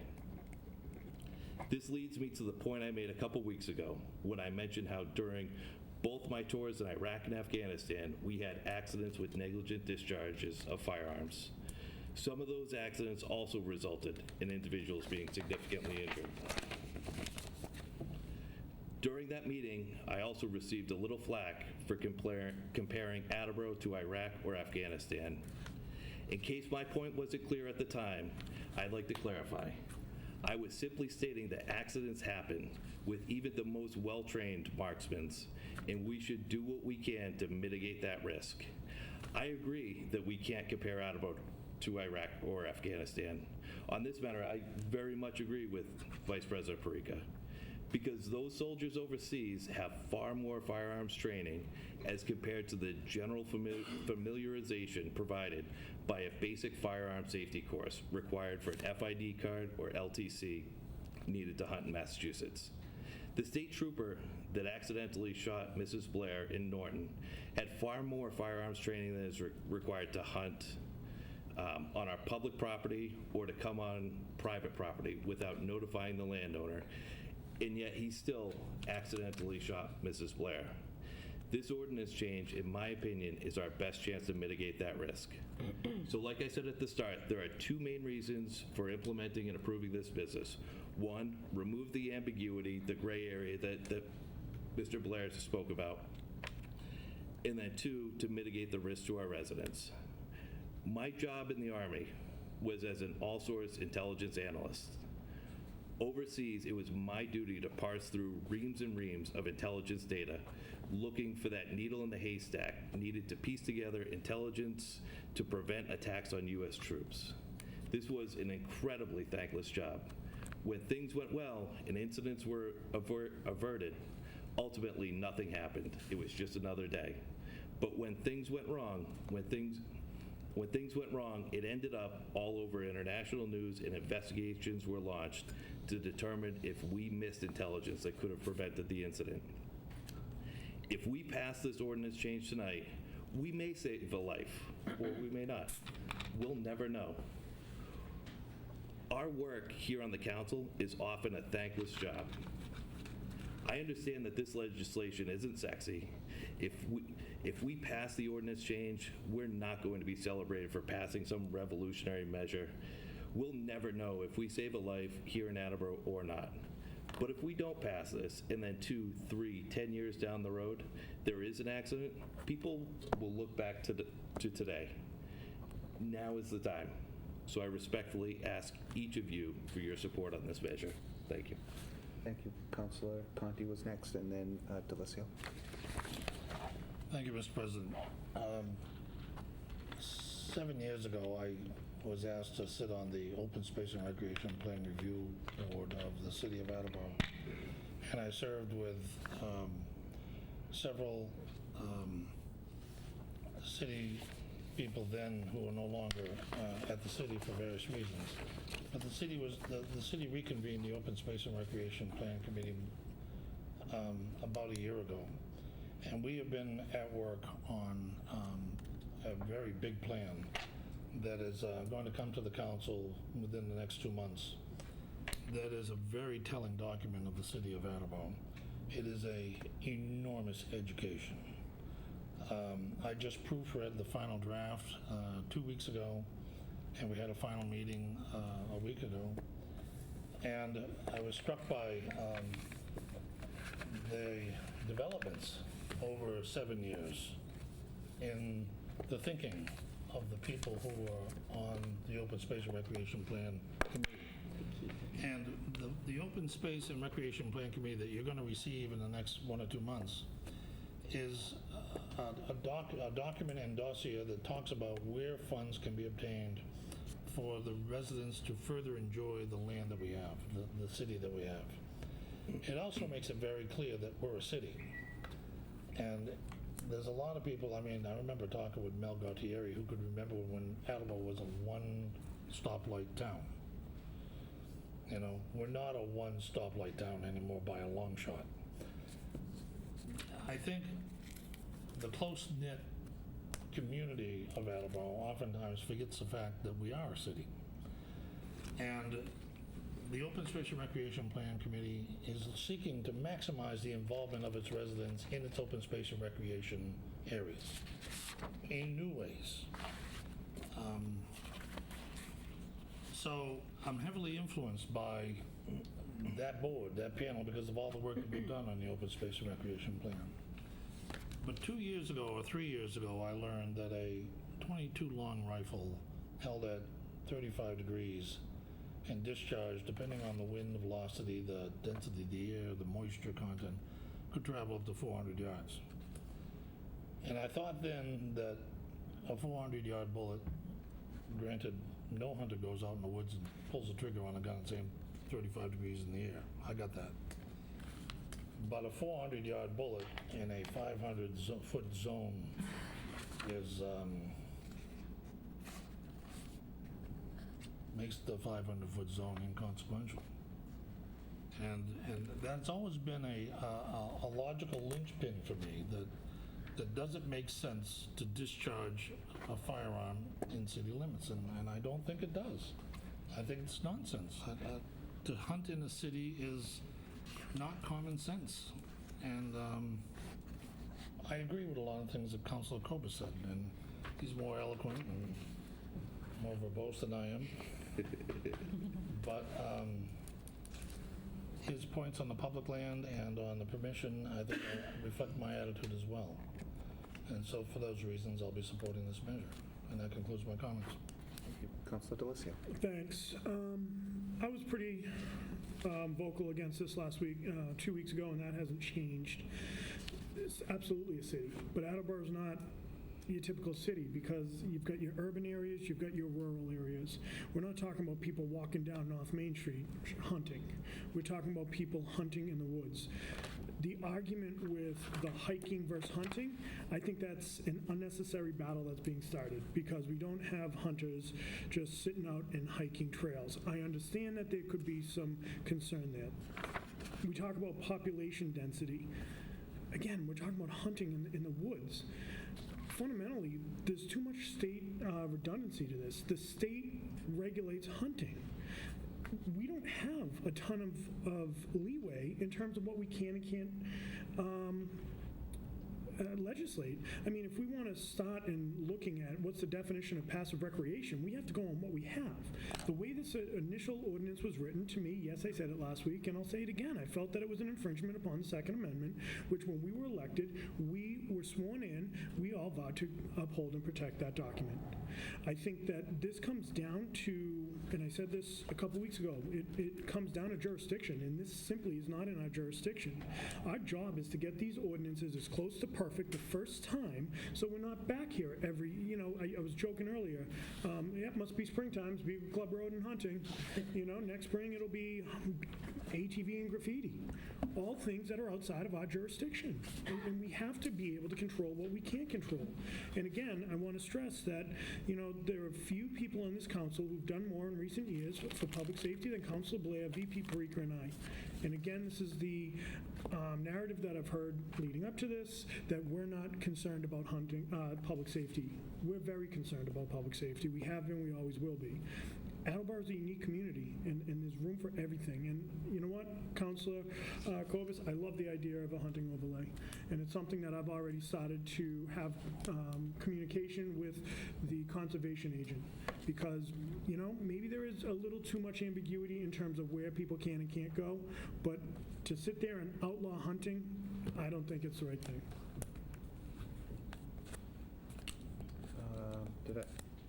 Councilor Dolan and Holmes, did I see it? No, okay. Councilor Dolan. So I agree with actually a combination of what everybody has said.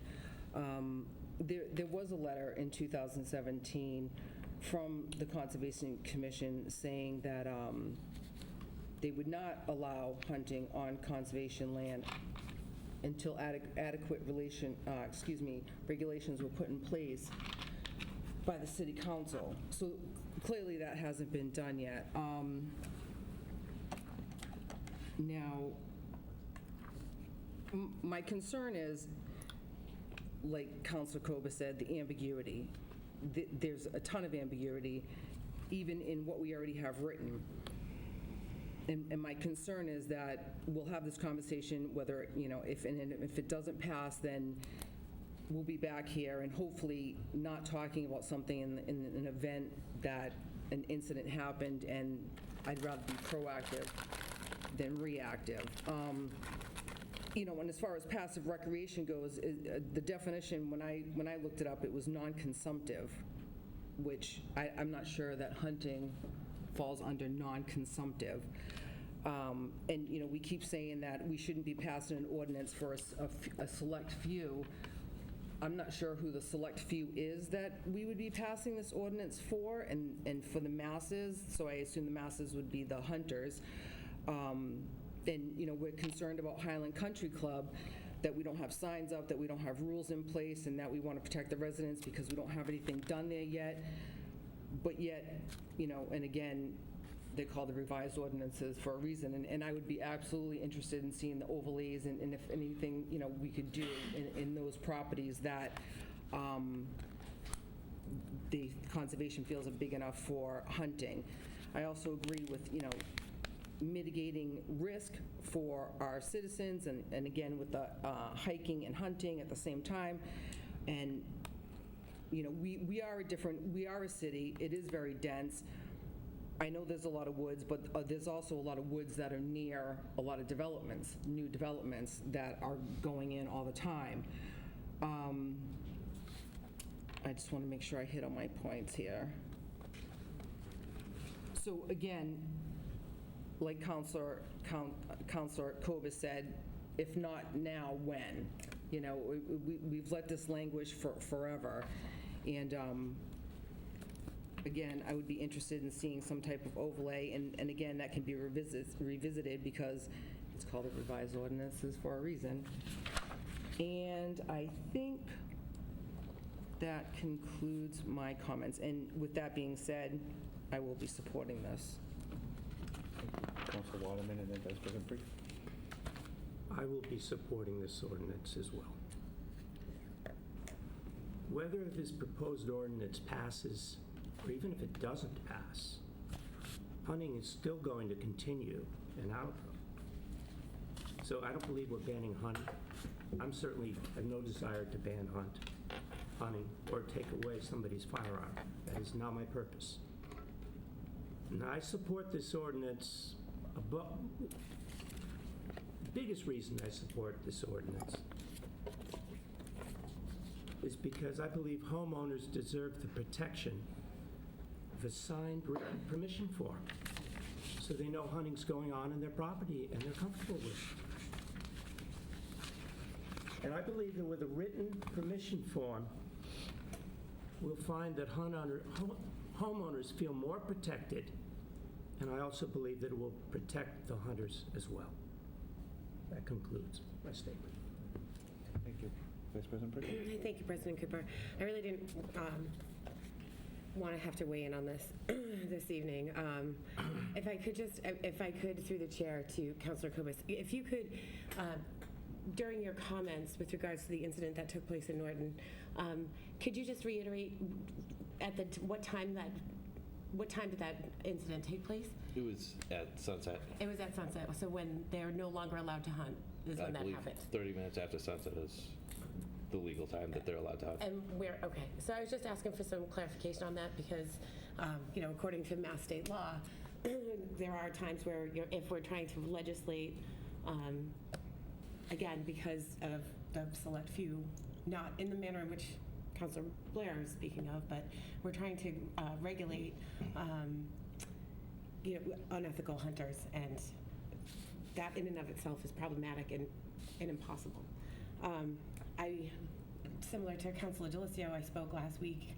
My husband was like, "You went on for like 20 minutes, Heather. Can you knock it off?" So I'll just be very brief. We're right now choosing one initiative over another, and Hike Attleboro isn't even off the ground yet.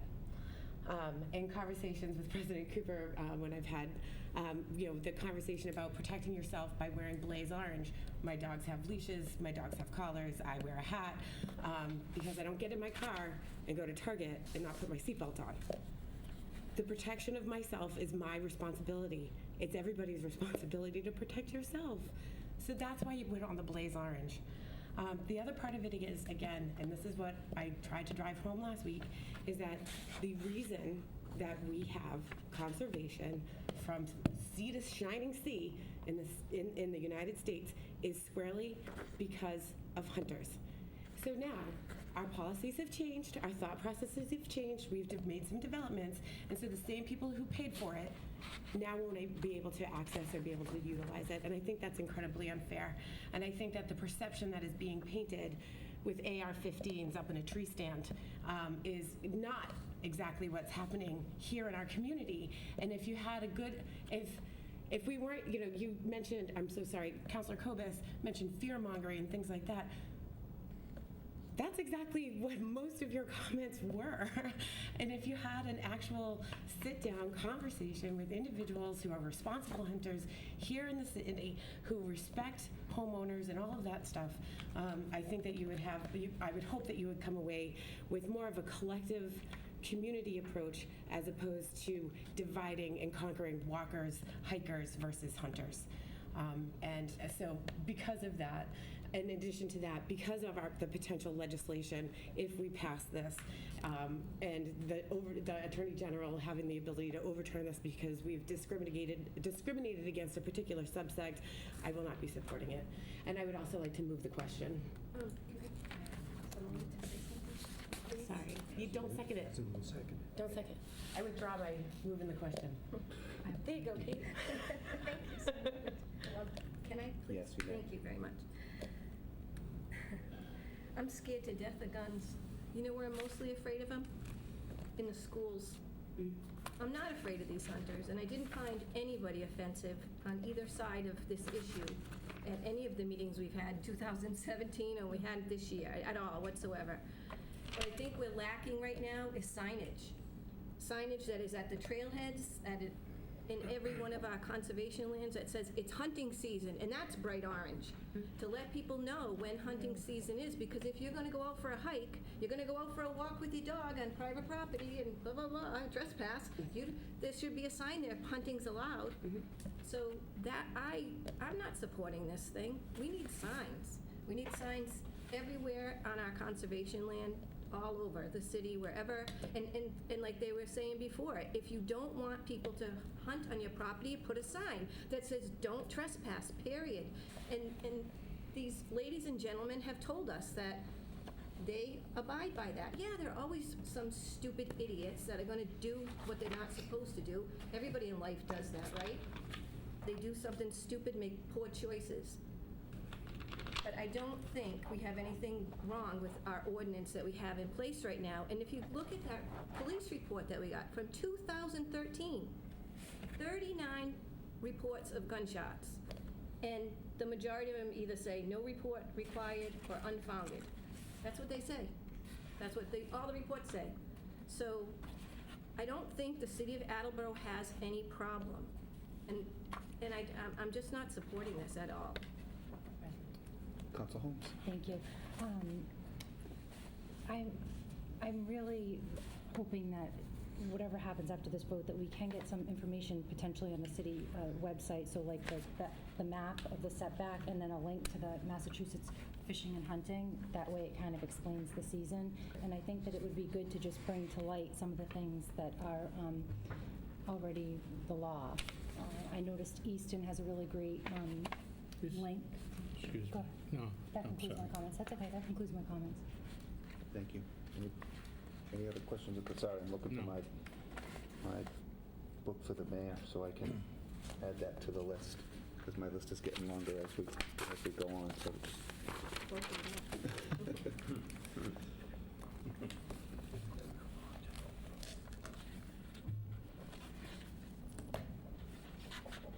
Okay, thank you, sorry about that.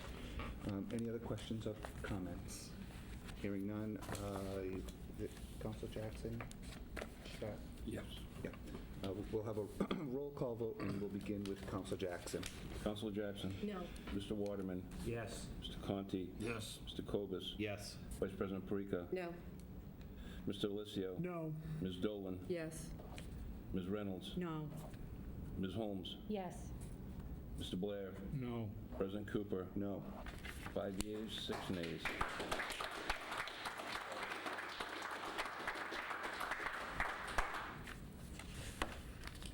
Thank you. That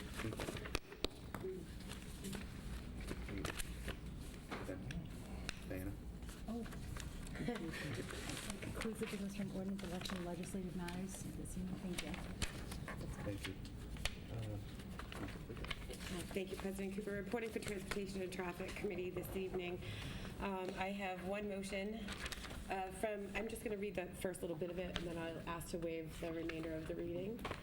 From the docket of July 17, 2018, I entertain a motion to approve the request of the mayor that in accordance with the revised ordinances of the City of Attleboro, vote on the following ordinance amendment. Amendment Section 10-5.2A by deleting the following: Beagle Club Road, easterly side, from 20 feet northerly of West Street to the Water Department Emergency Equipment Access Gate.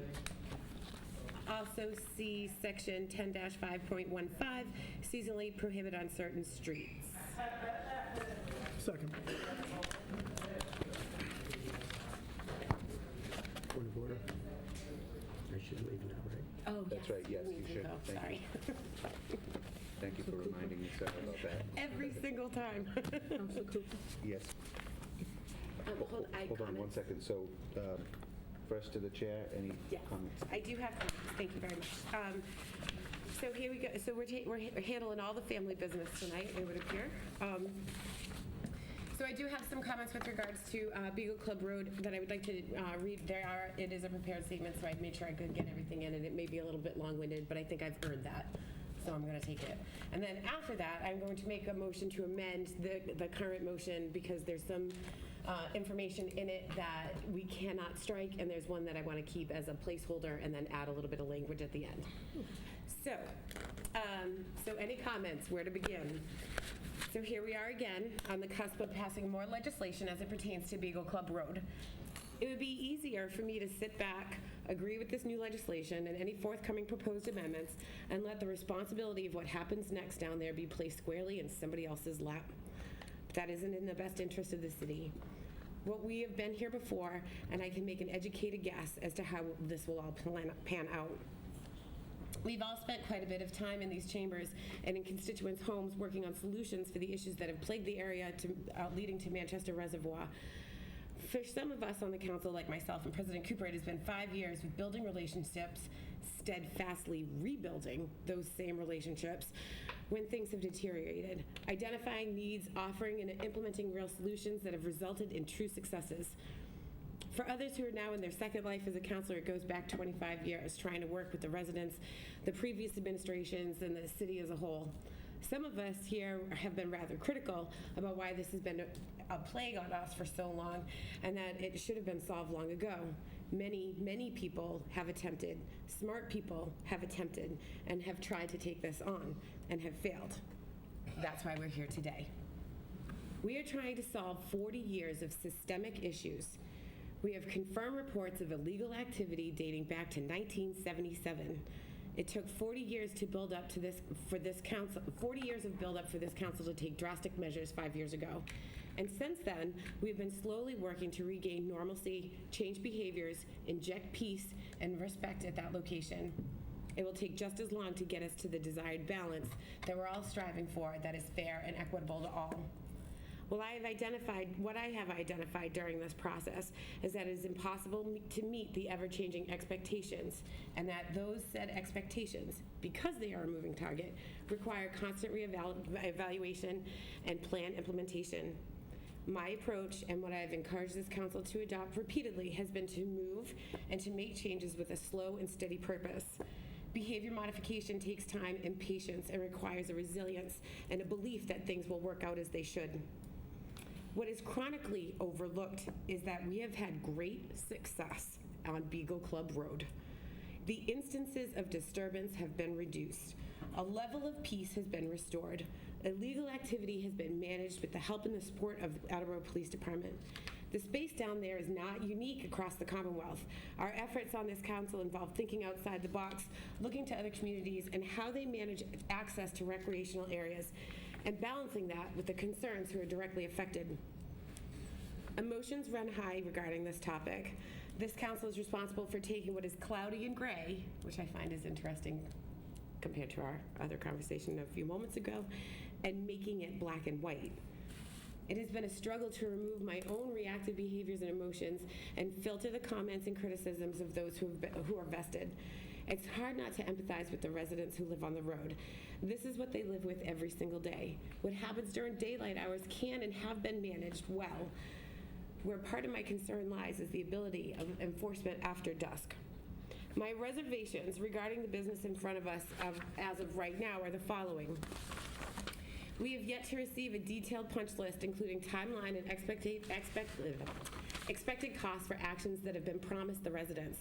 For example, the cost of lighting, cameras, tree plantings to provide continued privacy for the residents that will be most impacted. The potential cost for the portal and the maintenance of that moving forward, and who will be responsible to pay for those products and services in perpetuity. The actual cost of additional gates and a plan for who is responsible for routine maintenance of the parking lot. The number that has been thrown out there is anywhere between $3,000 and up. By passing this legislation, we are in effect are guaranteeing the approval of an appropriation request that comes down from the administration. What if the installation of this parking lot is considerably more? I'm not a proponent of creating law with every single moving part still moving. There has been much discussion and many promises made, but not by this body, regarding Beagle Club Road. And as legislators, we have no possible ability to ensure that those promises are kept. I understand some of us view this as a means to an end so that the parking lot gets installed. We've been told that if we don't approve all of the said legislation, the parking lot won't be built. So now we're being held hostage. I see all of this as having the potential to move backwards. I'm significantly more comfortable staying on the slow and steady path. Install the parking lot, do not lift the restrictions, let us see what happens and what kind of traffic we get when that parking lot is open. And then, and only then, do we take the next carefully measured step. From that, I would like to make a motion to amend. I would like to make a motion to amend and delete. I entertain a motion to approve the request of the mayor in accordance with the revised ordinances of the city of Attleboro on the following ordinance amendment. Amend section 10-5.2A by deleting the following: Beagle Club Road, easterly side from 20 feet northerly of West Street to the Water Department Emergency Equipment Access Gate. Second. Thank you. The reason why I'm asking for that portion to be struck, that is required, the 20-foot setback is standard for any road that we have, and removing that would be problematic. Oh, okay. So that would be my request for removing that. So just so I'm clear, you want to delete that? Correct. You Yeah. want to delete what's to be deleted and not delete that? So you essentially are keeping it? Because Yes. Right, okay. Oh, wow. Look at that, how we just did that. Okay. Well, when we had spoken earlier, President Cooper, you had told me to make a motion to strike. Right, So we're, yes. okay. Right. We're striking that because we want to keep the Keep it. restrictions at the beginning of Beagle Club Road. Correct, yes. That's right. Yep. Everybody clear? And if I could, my apologies, it also includes the Beagle Club Road westerly side from the Water Department Emergency Equipment Access Gate southerly for a distance of 100 feet for seasonally prohibited in certain streets. The reason why we have that 20-foot setback is for access for emergency vehicles, sight distances, and things like that. So that needs to be maintained. And that was part and parcel to the very original layout of the street before we started suspending things down there. So. Any other questions or comments about the change? Okay. We will have a roll call vote on the amendment, beginning with Council Blair. Mr. Blair. Yes. Sorry, Ms. Holmes. Yes. Ms. Reynolds. Yes. Ms. Dolan. Yes. Ms. Delicio. Yes. Vice President Perica. Yes. Mr. Cobus. Yes. Mr. Conti. Yes. Mr. Waterman. He's not here. Oh, sorry. Sorry about that. Ms. Jackson. Yes. President Cooper. Yes. Any yeas or nays? Thank you. Motion passes. Thank you. I'd also like to make a motion to strike where in this ordinance where it says amend section 10-5.2A by adding the following: Beagle Club Road westerly side. Amend section 10-5.15 by deleting the following: section 10-5.15 seasonally prohibited on certain streets. Adopted 2/16/18. Parking upon the following streets or highways or parts thereof is hereby prohibited during the dates described herein. Beagle Club Road, both sides of the entire street, from June 1st through and including the day after Labor Day of each year. Second. Thank you. Oh, sorry. Go ahead. Thank you. Motion is in order. Yep, motion's in order. So the reason why I would like to strike that as part of this business is I would like to, as we just described it, we want to keep the seasonal until the entire layout and plan that has been proposed, the installation of the parking lot, the promises that have been made have been kept, that there's new trees that are put up, that the lights go in, that all of the cameras, all of that stuff happens. I think it's fair and reasonable for us to keep the seasonal restriction in place as of right now, and then once everything is all set, tied up, and buttoned, and ready to go, then we can have the public hearing to remove that from the ordinance and move along after that, just as a placeholder, because in the meantime, if we adopt this, it's approved upon passage with certain language in there, but I think it's a good safety net. It just provides a safety net for the residents in the time frame where we're making the changes for the parking. I know that's kind of a convoluted way to explain it, but that's just. Okay, so Council Reynolds, then Blair, then Jackson. So, Councilor Cooper, I wanted to amend Section 10-5.15. However, I was amending, what I wanted to amend was the way it came down, where it was a yearly, and Councilor Parika is talking to keep it only those 3 months.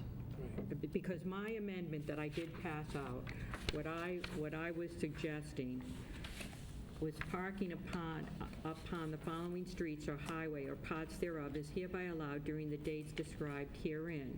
I think it goes back this way. So Beagle Club Road, actually one side of the entire street from January 1st through and including to May 31st of each year, and from the second day after Labor Day to December 31st for all city residents, excluding times due to the winter snow, which is no parking hours, and no parking permit would be required.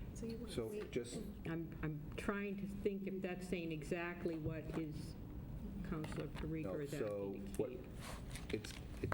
it's not the same. It's different, and it's actually holding this section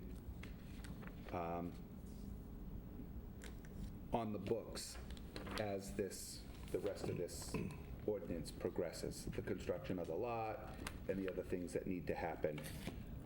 This keeps the seasonal in place during that period of time is what Councilor Parika has put before us. And that's the amendment right at the moment. You can amend it, but let's hear from Councilor Jackson first. Yeah, I think, thank you. I'm getting it. It's, so in other words, we're going to wait, we want to keep this as is until we have the parking lot all done, because if we open up, if we delete this and we get rid of this and we go into what you're suggesting, which is good, but then they're right back where they were, because there's no parking lot yet. So she's saying, let's wait till we get the parking lot in place, then come back and address this. Right. I'm sorry, Councilor Cooper. Go ahead. So I agree. I actually hear what you're saying, and I was there last week. I did have an email exchange with the mayor, and I did mention this to Councilor Cooper, which, as we know, we kind of felt like we are being held hostage, and at this point, he was agreeable to this. So let's. So I guess this is where I'm getting, this is where I think I'm getting tied up. Point of order. Yes, sir, I was waiting for you. Mr. President, we're discussing whether or not we should keep this section into the ordinance. And the discussion should be limited as to whether or not we keep this section into the ordinance. If the council should vote to keep this section into the ordinance, any councilor following that motion may make any motion, whatever they like, to make a further change to take it out of the motion. So I just want to be clear that we're all in the same boat here. That's right. What we're talking about is the amendment. Just this amendment. As amended by Councilor Parika. Correct. Seconded by I almost called you doctor, I gave you a raise. That's all right. Councilor Delicio. And then you could, Amend, but I guess I'm falling in line with Councilor Jackson. I do want to amend it. We can do that next. I know, but again, I think wait. we're at I do understand what Councilor Jackson is saying and what I'm thinking myself. So you amend it. Let's say I throw out my amendment. Does, will we get the parking lot too? I mean, I guess we're trying to figure out, are we back on to, I know we're doing the, but there's a lot of other moving parts to it. So this is where there's some confusion, because it goes back to, do we get the parking lot and then make the amendments, or do we make the amendments and wait? Again, I know you keep, Point of order. Mr. President, Yes. I want Councilor Reynolds to not be confused. So do I. So, I will repeat my point of order, Mr. President, that I wish you would limit the discussion to the motion to amend and explain the procedure for the voting of the motion to amend and what any council may do following the motion to amend, as best you can. I'll do that again. I get it. Councilor Reynolds. I get it. No, I get- let me say it again for Okay. Council Conti's benefit. What we are talking about right now is the motion by Councilor Perica Correct. to amend this particular section. And I know you have another amendment, and I knew that this was going to get a little bit Dicey. So what I would suggest is that we see if there's any other comments relative to this particular amendment, and then it either goes up or down, and then you are next on the list. Thank First you. on the list to talk after Councilor Perica makes Understood. any additional amendments. Any other questions or comments about the amendment? Councilor Dolan and then Black. My understanding from how it was brought out to me on this particular amendment is, I believe Council Perica is saying, I want to keep this whilst doing everything else, meaning if we build the Taj Mahal, if we tear it down, if we get rid of all the houses, no matter what we do, we're keeping this at least for this year, or, whatever it takes till we're done amending, building. Am I correct in my understanding of this? Okay. That is correct, yes. That's the way I understood it. So she wants to Council Perica just wants to keep this until whatever we decide is done. Yes? That's correct. Councilor Blair and then Delacio. Councilor Jackson, did I? Going back a ways, Ms. Perica, I suggested a parking lot a long time ago. I think along with Mr. Conti, probably. And that seemed like an equitable solution. And I agree with Heather that let's get the parking lot in and see how it works out. Point of But order. don't, Yes, Councilor Dolan. I thought we're keeping it to the amendment. that's what the amendment is about. Point of order. No, the Councilor amend- Blaze has... No, it's not about the, She called a point of order. Okay, I didn't hear it, sorry. So her point of order is that this is related to the amendment. And so let's keep it to the amendment and then get this amendment voted one way or the other and then have further discussion about, The amendment is parking lot, no, No. current, no, just so everybody's clear okay, I again. lost it. Let me say it again. The amendment is to hold what's currently in place on Beagle Club Road for Right. parking restrictions Yeah. until anything else that we may vote on and pass happens, i.e. parking lot, signage, security, trees, etc. Okay. But we are talking about the amendment proposed by Vice President Perica and seconded by Mr. Delesio. Mr. Kovas.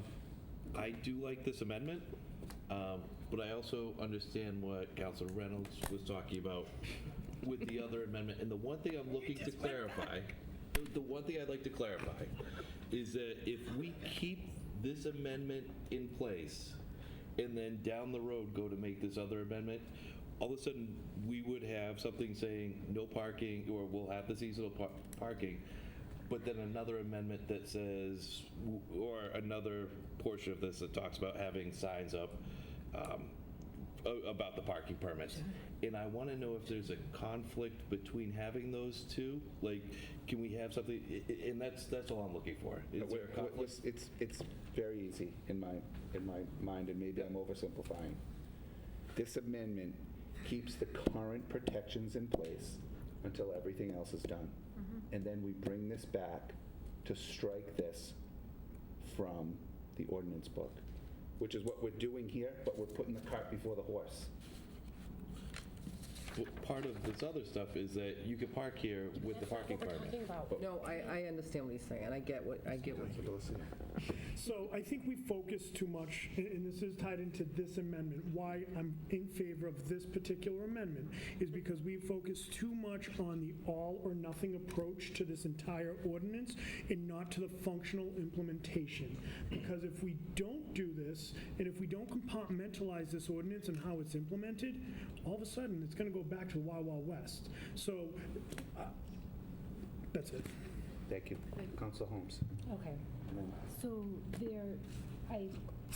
it is kind of confusing because it's almost, in my mind, like we would be having three different things happening, a parking lot, these new permits, and, but I hear, I think Council Dosio just said it great, is that this is just to keep it in place until everything else unfolds, is what I'm hearing. Okay. That's right. We are going to have 3 things in place. Okay. Just to be crystal clear, we are going to have 3 things in place until the other 2 are done. Okay.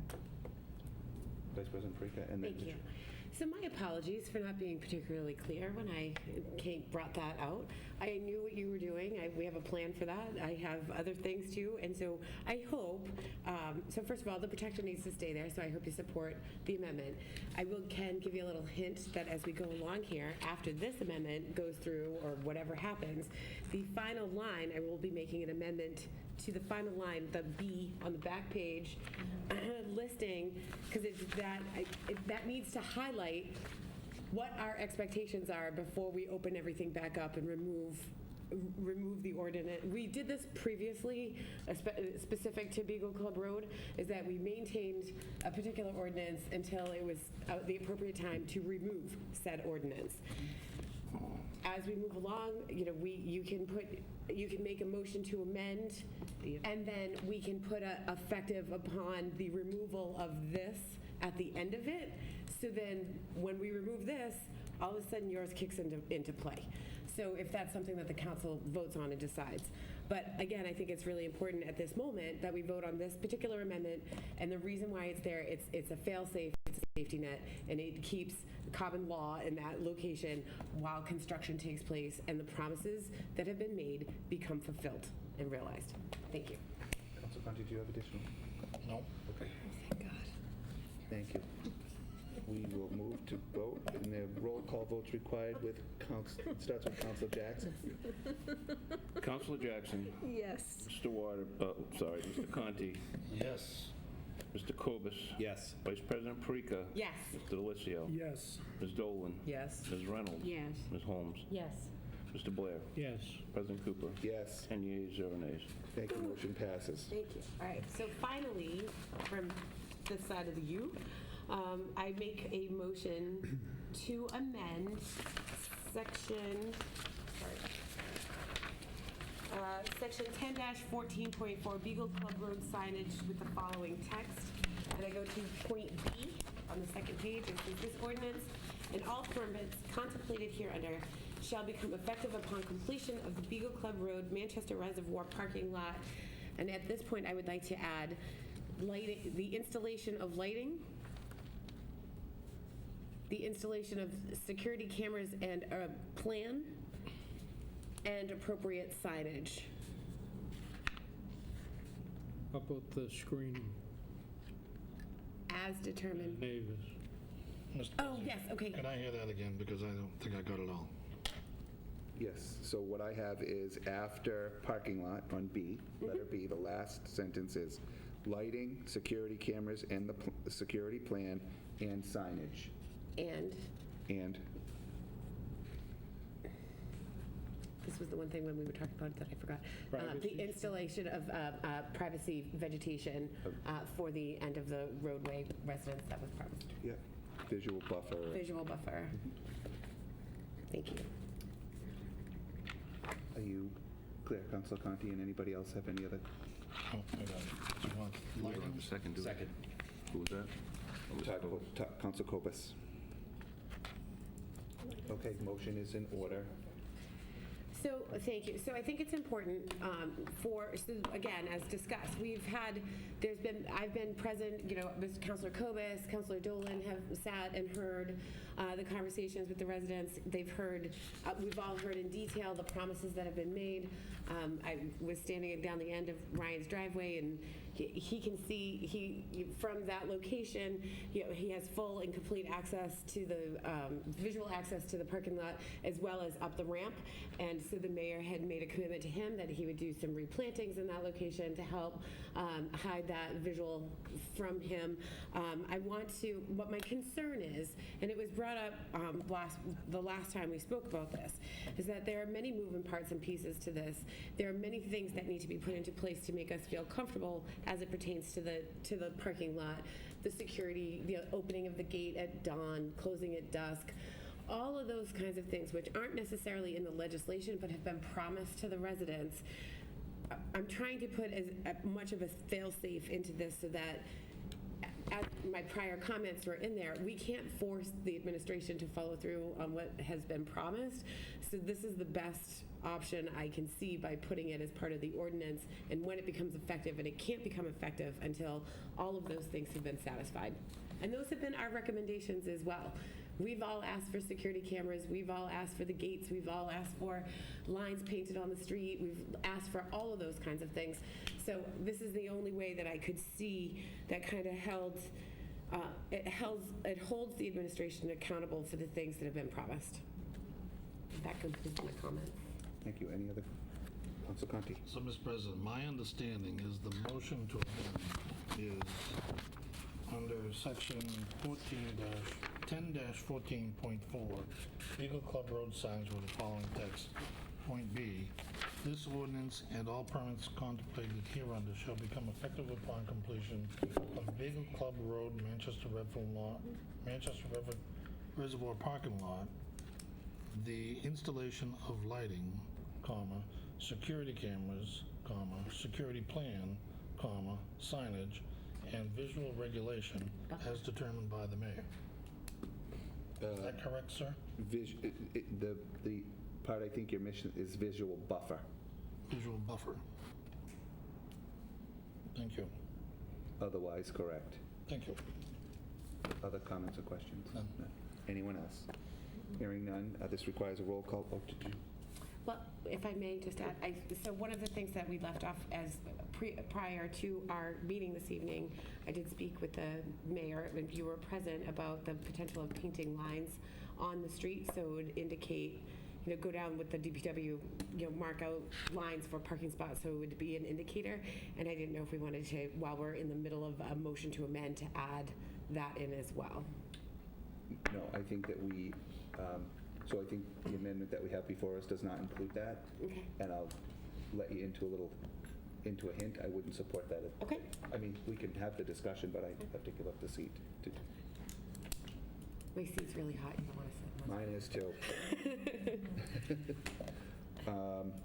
Any other questions or comments about the amendment, adding those few things to the amendment, those commitments? Hearing none, a roll call vote is required, and we'll begin with Councilor Jackson. Am I right? This is Mr. Blair. Oh, well then, Councilor Blair it is. Mr. Blair. Yes. Ms. Holmes. Yes. Ms. Reynolds. Yes. Ms. Dolan. Yes. Mr. Delicio. Yes. Vice President Perica. Yes. Mr. Kobus. Yes. Mr. Conti. Yes. Ms. Jackson. Yes. President Cooper. Yes. 10 yeas, 0 nays. Thank you, motion passes. Now to the, does that conclude your comments? Now to the motion as amended, and Council Reynolds, I saw your hand first, so. It goes back, I think I'm going to hold that amendment till we see how this is, pans out. And then I can always bring the amendment. Why are you shaking your head, Mr. Condon? No, keep. I'm suggesting that what we're doing right now is just keeping everything in place in hopes that the mayor will come down, build the parking lot, and then we can move forward with the plans as designated here, and whatever the permitting, we haven't even voted on that yet, but I don't see the reason for me bringing my amendment unless this happen. I mean, I'm right back where Ms. Jackson is. I mean, my reasoning is to narrow down and make sure it's not a whole year of not letting residents on that road. But that is what's happening already by keeping, no, you're keeping it the way it was before, just those 3 months. Right, but that's not the entire year. You can park. That's what I just said. That's what I said. Yours is very similar. So I'm just going to not put my amendment in at this time, is what I'm saying. Very good. Okay. Any other questions of Everybody's Councilor Delicio? These amendments make this entire motion as a whole much more palatable for me. I think that, as Vice President Preker alluded to, it does give a semblance of accountability, which is what we need. The other concern that I do have is with every ordinance like this, where it's permits and it's towing and it's all this other fun stuff, well, that puts more of a toll on our police department. And there's no doubt in my mind that our police department can handle the additional work. What I would suggest, one thing I would like to see is some of the income brought in from some of the fees on here, whether it's $100 for non-city residents, $150 for out-of-state residents, somehow, and this could be copy for the horse, I get it, go back to the the police department to be able to provide the necessary resources they need. But that's got nothing to do So, with... With the motion as a whole, correct? We're on the entire motion. we're in the right? motion as So I think amended. 100% it does. If we're talking about Yeah, but permitting, none of that goes forward till the parking lot gets in, and then we revisit, right? point of order, I had the floor, with all due respect. Oh, I'm my friend. sorry, pal. What I'm saying to you, to everyone, is we're talking about this entire motion as a whole right now. I would be remiss if I didn't put in my concerns about any sort of a permitting, ticketing, towing sort of mechanism where we're just throwing more on the plate of our police department. Because we're adding increased patrols, we're adding increased ticketing, we're adding increased towing. So that is a concern that I have. Thank you. Still love you. Did you? No, I'm Good. fine. Okay. Councilor Okay, Reynolds. so I'm just going to throw this out here again. Can't wait. Oh, my God. It's just here. We're keeping it as it is, just here. We're going to vote on that, what was just happened, right? Correct? Am I, and the amendment? So. I'm just saying that Councilor Delicio just brought up some things that he's talking about. He didn't ask to amend. He's just making a statement about what he would hope would happen.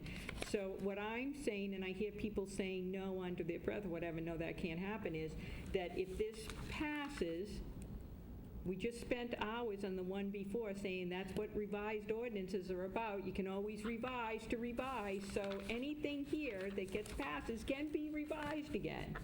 Correctamundo? Correctamundo. That's all I want to know, and that's all I have to say. Correctamundo, but I want to make sure, so selfishly, I could let you be sort of confused because it allows me to get what I want. But in the spirit of... We look like buffoons right now. No, I don't think so, Kate, because she came to me, let me tell you what happened. She came to me with some amendments, and I said I wouldn't support them. And now she's saying she doesn't want to do those amendments, but I don't think that everybody fully understands where we are in the voting because there were so many amendments. So what I don't want to happen is for Council Reynolds to call me tomorrow and say, I can't believe that happened, and I voted that way when I told you what I was going to do prior to the meeting. So I want to make sure that she fully understands what's happening. But I agree with your position that you can, and that was my response to you initially when you brought that to me, was not to do it tonight, but to bring it out as new business. Correct it. At a later date. So what we are voting on right now is to leave the motion as amended, to strike the initial 20 feet, to leave the seasonal, but to allow the mayor to proceed with the permitting process and the parking lot. Yes. And so I just want to make sure that everybody is clear with that, with where we're at with I am that clear. before we vote. Perfect. Very perfect. Excellente. Excellente. Any other questions or comments? Vice President Perica. Sorry. So thank you very much, everyone. This is kind of like, tonight we're handling up, like I said, we're handling all family business. So you guys are going to kill me, but I will not be voting in support of this. I'm glad that we made the motions to amend. I'm fully well aware that it has the votes to pass. However, due to my conversations with a variety of people and the obligations that I have made to them, I personally won't be supporting it for a variety of reasons that I already discussed. But please, do it. Get it off. Those are the things that you need to do. And please support it all you want. And what I will tell you is we will have more than enough time and more than ample opportunity to revisit this, because it is going to come back to us again. That's it. I hope you Oh, geez. Okay. It's a hot seat. You wait. You haven't told anything. Look at Gerald sitting on the floor. President Cooper. Thank you. So, first of all, let me thank everybody for sort of getting us to where we are today. And I'm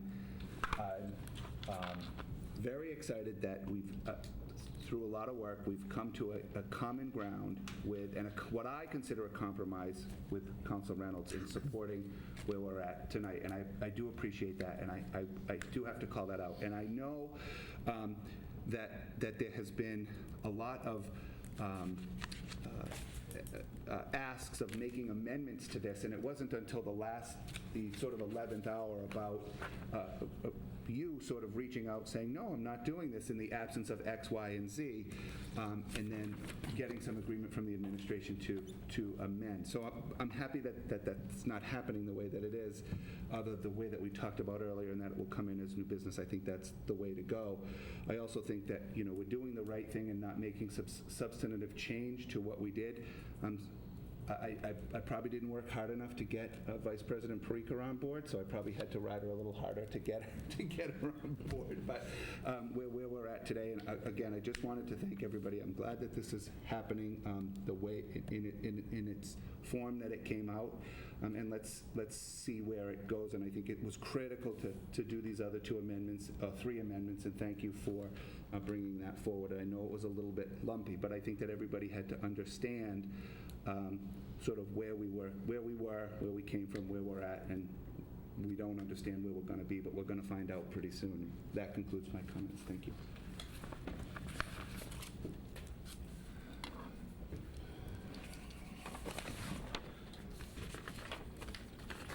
All right. The only thing I need, Steve, is who seconded the original motion? I've got Jay down. Jay. Okay. Thank you. Yeah. So we will have a roll call vote on the motion as amended and begin with Councilor Jackson. Ms. Jackson. Yes. Mr. Conti. Yes. Mr. Kobus. Yes. Vice President Perica. No. Mr. Delisio. Yes. Ms. Dolan. Yes. Ms. Reynolds. Yes. Ms. Holmes. Yes. Mr. Blair. No. President Cooper. Yes. 8 yeas, 2 nays. Thank you. Motion passes.